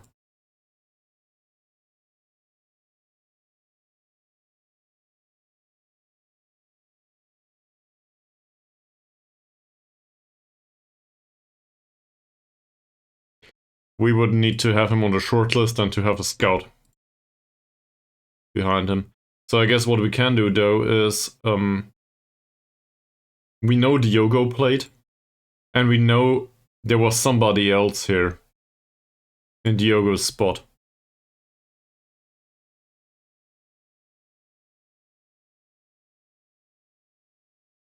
They didn't have a friendly or something. So I have a suspicion about this. It might be really absurd, though. That's not good, Mies. How's the old guy? The old guy is still alright? Or is he one of the two? So my suspicion is as follows. My suspicion is it's a really stupid grandpa. Is dead. Oh, damn it. Well, that's a bit harsh. Sorry for laughing about that. That is a bit harsh. No, I have a suspicion to answer the question, Charonald. The suspicion is everybody is grayed out if they are not set up in a tactic like this. So it might be a really easy explanation that has no meaning whatsoever. So in this case, it shows who played there last time, and that's about it. But I might be entirely wrong about it. So yeah, no idea. Also, let me take off that shit. Way too warm in here. Gotta put it somewhere. Ugh. It's all full of boxes in here. You can't see it, but 80% of this room is full of boxes and hardware trash. I need to sort this out at some point. Alright. So... yeah. By the way, Charonald, I had a look at your recommendations on the Discord. Well, a gashed leg doesn't say he's dead. And considering your recommendations, I think some of them hold some merit. But I would have taken somebody else, actually. And I think I brought him to the cup game right now. So let me have a look if I can find him.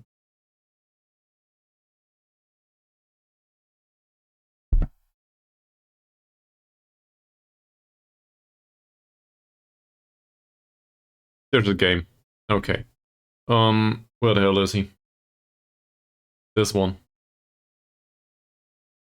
The Indian Wonder Kid 2, yes. I will play him every single time I can. Just to annoy you, Mies. This is all I will go for the rest of this save. No. This one is not bad, I think. I realize that there's some passing skill missing here and also some mentals, but the balance is great. And he does have a trait that is fine for a playmakerish type. He also can take free kicks and to a degree corners. He even can take a long shot from time to time. So for a 16-year-old, I think this is alright. I can live with that. And in comparison to Ankun, he doesn't take a ton of wages. So I didn't compare the two just yet. I have no idea how it is. So he's worse. No surprises there. But I do not care much about Ankun's speed. The rest of this, well, that'll... In fact, it has buffed out, actually. Because Ankun's worse. And on the attacking department, he has 9 years to go until he needs to reach Ankun's level. I think this is fine.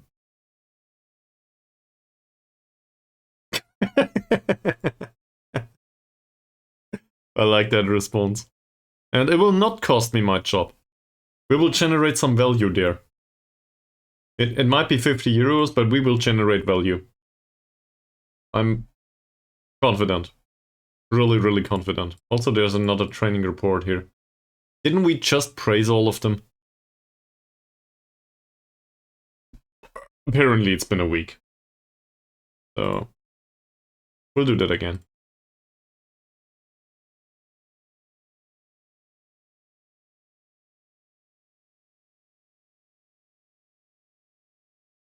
Well, I'm really happy for all of the lone players that improve, but I would prefer our own players to improve. That said, we play the lone players most of the time because they're better.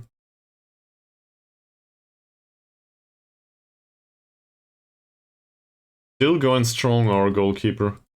Maybe we should play him at some point. Oh, we played him in the friendlies. This might be related to sharpness. Huh. What does one-on-one focusing come with? Command of area, one-on-ones, and rushing out. So that would be an option too. I think I'll take the I'll stick to the ball distribution though. This is okay. Good job, carrier. Summary. Also good job. Bakrula, well, too little too late, but sure. Armor. Fakrula is really in a shitty mood. I have no idea why that is. Where is it? His morale is average now. So it drops all the time and I have no idea why.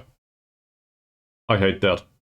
Hammer, on the other hand, well, if he continues like this for another 20 years, maybe he will know how to play a pass. So, that's a positive. He does reasonably well. As does Christopher. Surprisingly. And Rusty.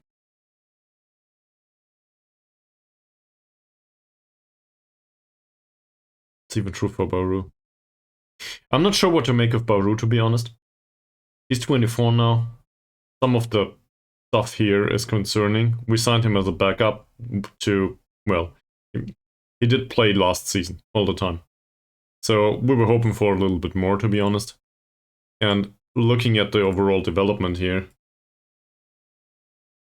given the amount of minutes he got, one league above, that's nothing. There's no development here. So yeah, very consistent and enjoying big matches, but he will not make it to be a good player for our league. I don't want to fire him just yet, but he won't make it. There's other players that at least stand a chance.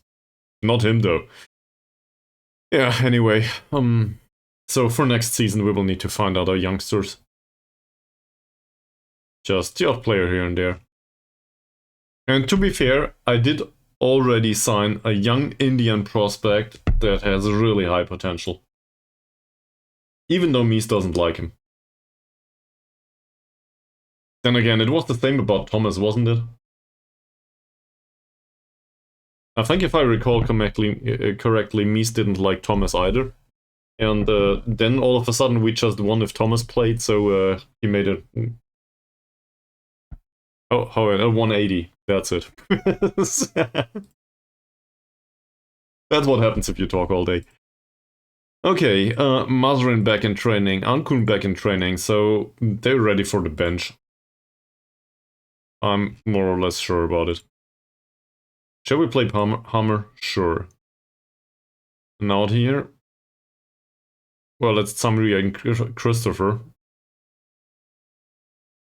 Baru? Okay, in theory, we could play Baru. Thank you very much, assistant manager. So, probably Tsamri, given that he's natural in the position. And, well, his last match was not much better than Christopher's, so no idea what to do with this. McManamy, sadly. Unconcerned. This is Zakaria territory, always. I guess we could try to think about it, though. 6.9 last time. No.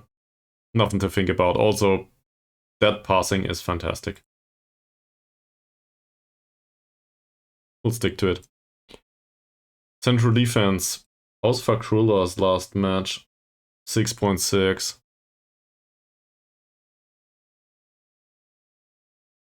Yeah, you are right about that. But maybe we can still include him somewhere in another way. I don't know yet. We'll have a look at this next season. You know, it might happen that we get relegated and all of this goes out the window anyway, so we'll need to find out later. This was a great performance, he did score, so no use let him hand at home. I think that's fine. And Rosti too. Most of these players played. Most of them are on the light match load. Most of them are somewhat sharp. Rusdi is entirely sharp. Yeah, well, as well as Zakaria. So we'll keep it like this. Do we bring Nizam with us? Remains some way short of full fitness. So, yeah, this is due to a recent injury. So, I guess the question is, do we want to risk injury to get into the next round? Who am I kidding? Of course we do. No problem. Half of these players will not be required for the remainder of the season if it comes to it. We'll be okay. Somehow. And if we get relegated, it will not be due to the fact that these were not available. Well, I might blame it on the loss of Ankun, but I won't. So, that's all of the defense. That's a playmaker-ish type. I guess we bring along the old guy as a striker. And then there's not much to say here. It's Baru and Christopher. As always. We could, in theory, go away. None of you belong here.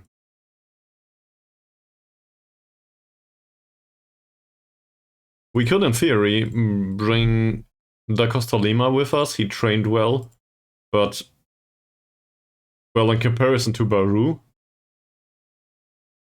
where's Baru? Here. Yeah. So, I rest my point. I think it's too early. It's not much too early, and at some point I will probably need to deal with a player like this, but for now it's too early. And with him, I think the biggest concern is that there's not enough versatility in him. So I'd like to have him on the bench, but throughout next season, we might see him on the left wing from time to time. He's not that slow, and as long as it gives him playing time, that would be an idea. And we could use him as an inverted winger. It's not horribly, horribly bad. So, given that he's 18 years old, maybe give him playing time there. That's it. First of all, now we will need to face Johor DT again. And it says we should go very defensive, so I will ignore this. Last time out, we had a good performance with a positive mentality. We'll try to replicate this. And if it doesn't go well, I will blame it on... Who's responsible for the positive mentality formation? Oh yeah, that's me. Never mind. I will blame it on myself. Cool. Okay. What do we do? We stop crosses. We do not trap anywhere in particular. I think we trapped inside last time, right? I think we trapped inside. Yeah, but balance is boring. Maybe I'll do balanced for... At least your striker does his job. Not so sure about ours. Chuckstill nearly hit the goalpost last time out. On the wrong side, though. So, yeah. Maybe we should give him a drink or two. Well, we did have good performances with very defensive. Okay? It worked sometimes. It just stopped working, so now we're going back to positive. And, oh,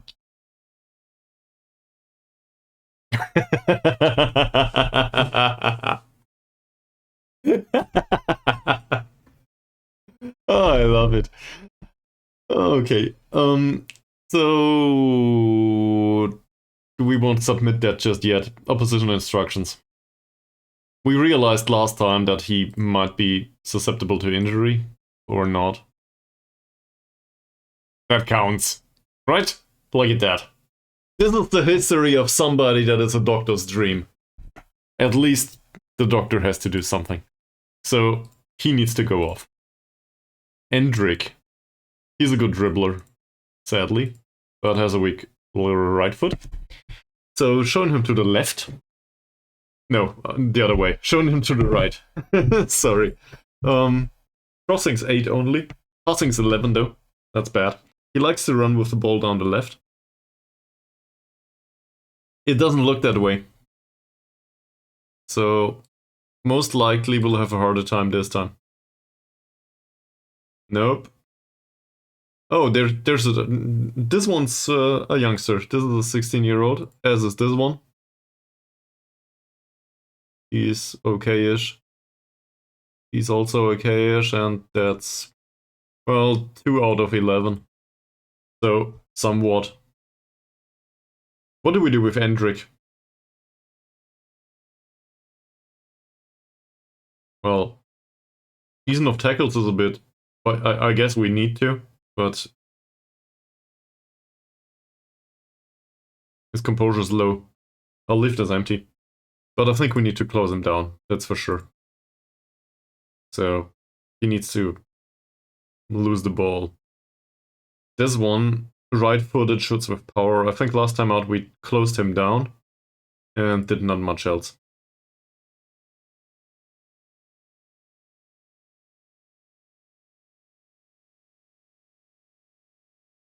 Well, I don't feel embarrassed. I feel like this is the appropriate reaction from their perspective. They spend so much money on players, so I guess it makes sense to expect acceptable performances from you facing a team like ours. So he can be marked out of the game. Passing's 10, vision's 11, off the ball movement's bad. So we're hoping to mark him out of the game. That said, the mental stuff overall is okay-ish. So I'm not sure. He's also not perfectly sharp. Please tell me this guy is prone to injury. Wrong menu. That's not really overwhelming and not really underwhelming. I'm whelmed. That's what I am. So, yeah. Still going for the hard tackles here. I think it matters. Fucky Jalil. Definitely a case of a hard tackle. Also one not to be marked tightly. It doesn't work. He knocks the ball past the opponent though, tries tricks, uses the outside of the foot. He's technically gifted, so we will try to close him down and foul him off the pitch. And then we're getting into the... I'm not sure what to do about this territory. We could try to mark him out of the game, but I don't think the emphasis is warranted, to be honest. Because this guy is more dangerous. So maybe show him to the weaker foot. He's 15 years old though. And well, bravery is okay. Dribbling and strength are bad, but our players are bad at tackling up front, so I don't want to. Low composure. The rest is okay-ish. Sadly, the passing's okay. Zakaria, same. I would like not to mark or close down some of the players, but really, this is alright. So we need to. Declan Lambert. Well, I guess we can try to avoid the best of the crossing. And these two... We can show everybody to the weaker foot, but it won't help. Not if we do it to everyone. First touch is bad here. So we could try to press him. That said, mentals are okay. Passing's not fantastic, but yeah. We could try to prevent short goalkeeper distribution. Not sure if it works though. So that's a team selection. Any ideas? Oh, let's have a look at the central defenders again. I forgot about that. He's tiny. And he's 9-point jumper too. So as a result, we do try to play with floated crosses. Last time out that was not an option. But Elbok Chucksdale is the tallest person in their penalty area, if I'm not mistaken. Well, he's similar. He's worse. So we stand a chance there. Just float all of these crosses in. You know, as we usually do. Okay, we proceed to match. Cool.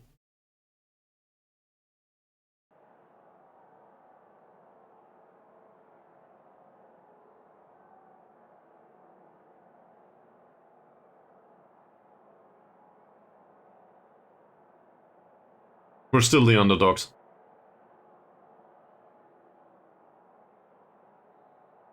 We'll go with cause and upset. It's a safe option.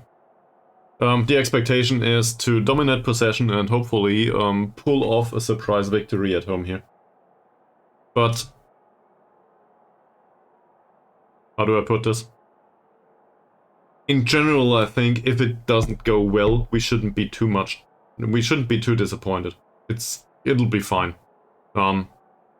Losing in the cup to Johor DT is not that much of a problem. That said, given the comeback last time out, and the fact that we could have scored another one, and they barely stood a chance in the second half, I think we might be able to pull this off here. But, you know, you can never be sure. And there's also always the opportunity for a random freak accident. So, on both sides. Maybe this game will be decided due to a red card or something. Stuff happens.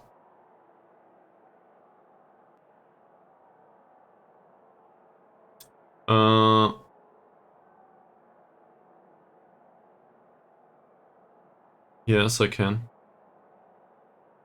17, 16, 17, 16, 16, 16, 17, 16, and 16. So, yes, you are correct. It seems like they spent all of it on their senior squad. Alright. You will need to endure an additional minute of a break. And afterwards, we will go to the match. And then we will defeat them, hopefully. You know, what do you do? Anyway, BRB.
Let's go, Sarawak, let's go!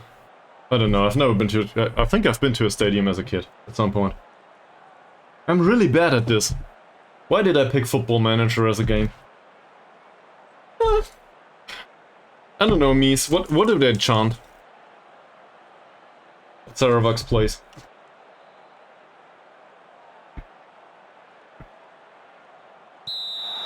Look at that stadium.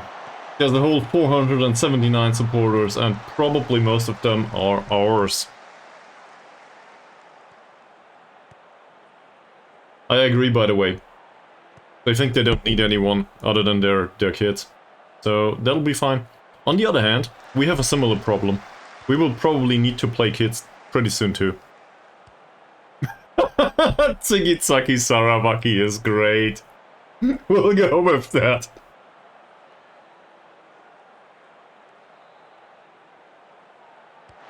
Hammer, will there be a cross? Nope. McManamy. Oh, nice play. Not so nice play. Good tackle. Elbow check still, Hammer, and we do retain possession again. Don't do anything stupid, Faktrula. That's fine. Neither should you, Jeffrey. McManamy, Faktrula.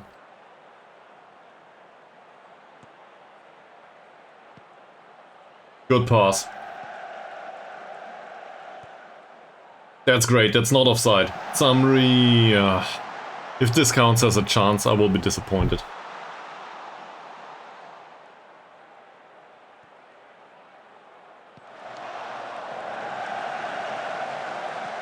And of course he wins the header. Close him down, close him down, close him down. He doesn't do anything. Why?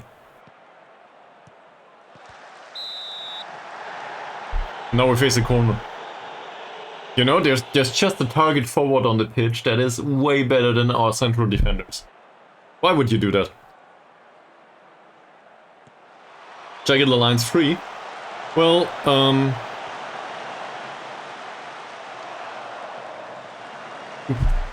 in this case, I should probably at some point release my Let's Play. And maybe continue it. To be fair, Jagged the line's free has some weaknesses. There's other games in this area that are way better. I guess so Jagged Alliance 2 was wonderful, but that's like 20 years old. In case you like games like this, maybe try XCOM first. All of it. XCOM is fantastic. And then we will talk about it later. There's a whole bunch of these games. And some of them are really great.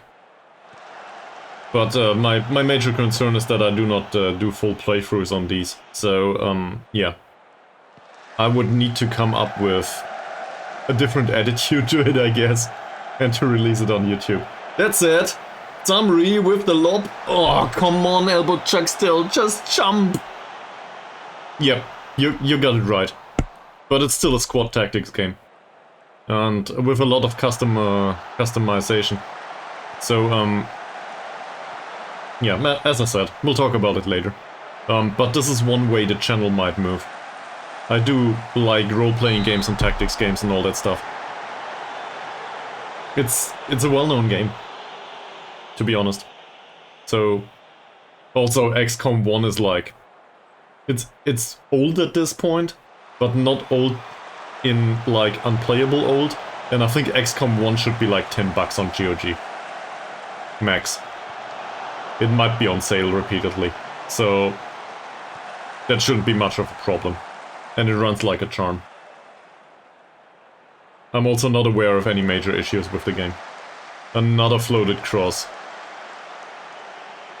So I'm not so sure about floated crosses anymore, to be honest. On the other hand, they just need one mistake.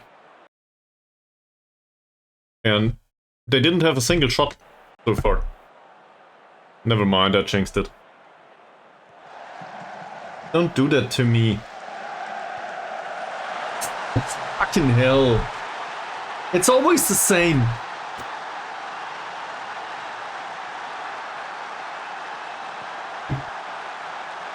How can you not be annoyed with such stuff?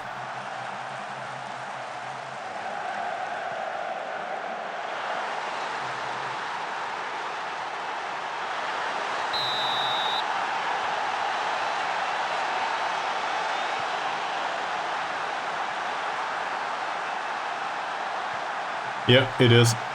But then again, I guess we could select our fullbacks in a different manner. And maybe not lose the ball all the time. But yeah. We could select fullbacks that do have some jumping reach. So probably not Angelino. Poor guy. Did nothing wrong as far as I'm aware. You think it's on the due to the match engine? Nice lob cross. Floated, whatever. They had one chance. This one chance, that's all they had. To be fair, we didn't have much else either. We have 77% possession.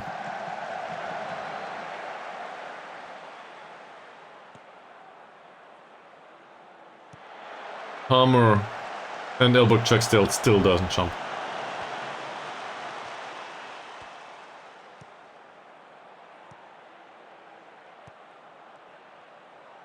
Didn't we? We changed the formation last time out at some point and increased the risk a little bit.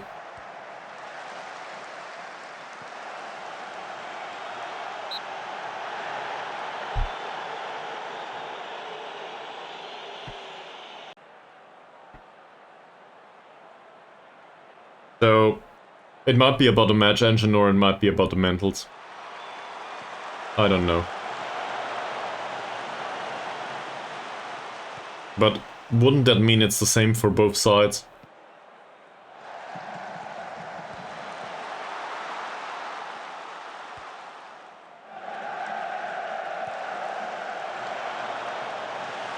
It's a throw-in. Nothing bad ever happened from a throw-in, right?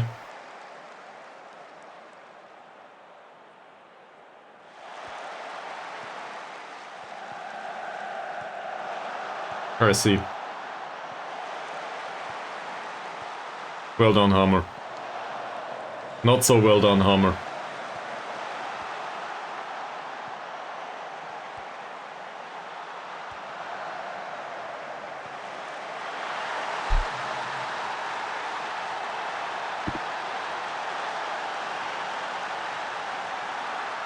This has nothing to do with the tactic, has it?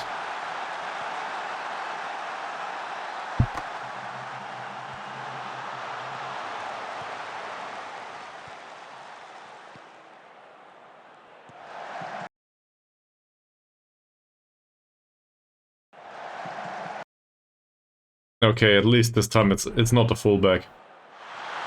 Mukari Ajmal.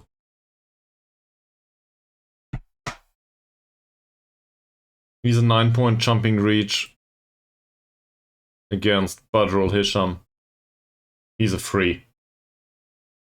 So, at least according to the stats, this is to be expected.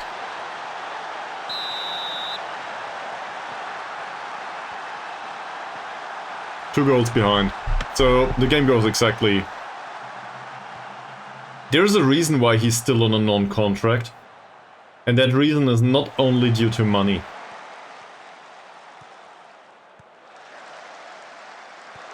It might be a self-fulfilling prophecy though. We don't train him full-time, so as a result he's shit. But he doesn't know how to dribble either.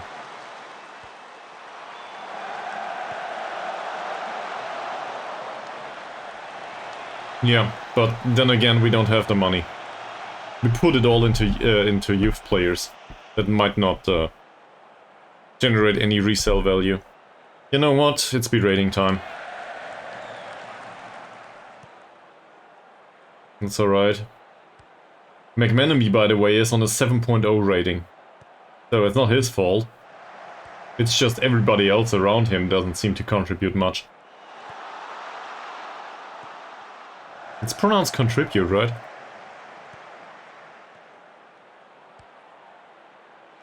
And obviously it's intercepted.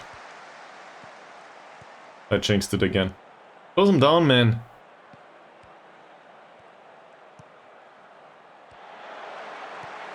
That's not good. Oh, come on, Mod Jalil. That was one for the goalkeeper. Struck from ways out. It wasn't even well placed. This is exactly what I expected from Johor DT, by the way.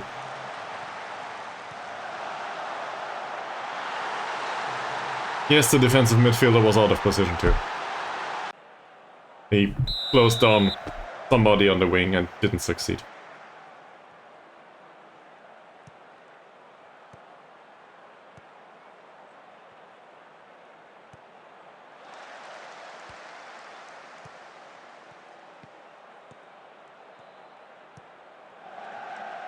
We still have 72% possession.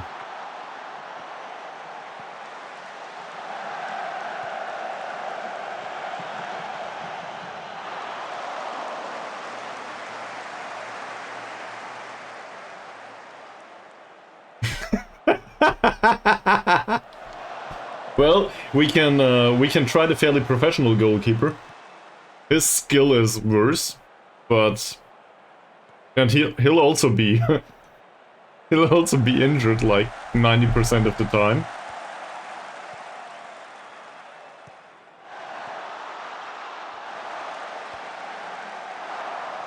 But yeah, this is horrible.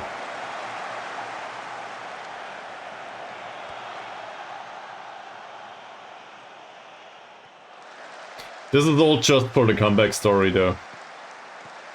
We'll score 4. Oh, Diogo's hurt, what a pity. I gashed lower leg.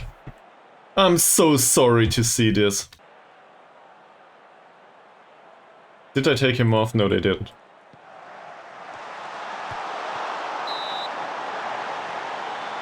First attempt at a comeback story. Right before the break.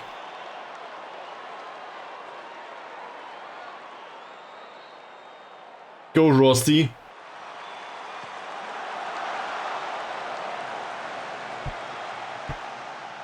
He had a few chances. Not that many though. Is this throwing water bottle territory just yet?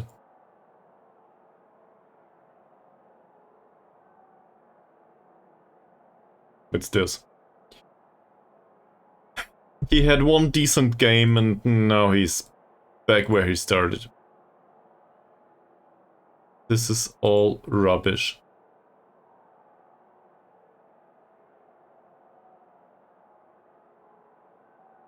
Yep. What's the alternative? Not play the ball in... Well, we could not try not to work the ball into the box.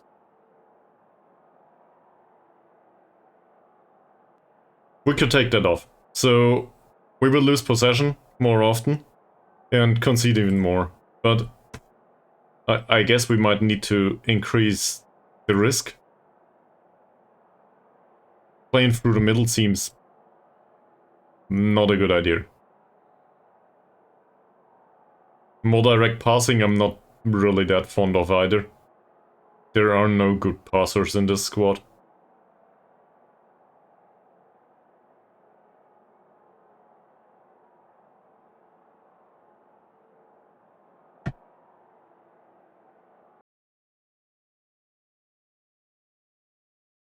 I mean, sure.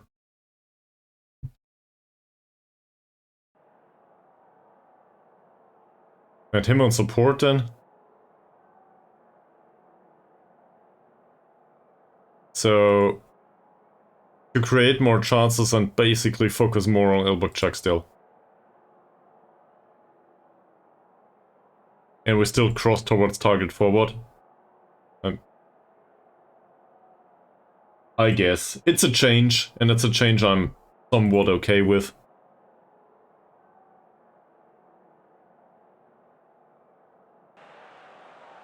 So, oh, well, that's good. I like that. They took off Diogo, by the way, so our tackle worked.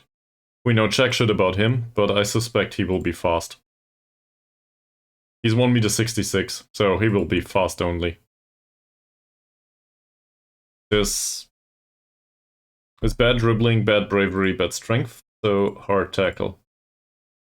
He also has good passing, sadly.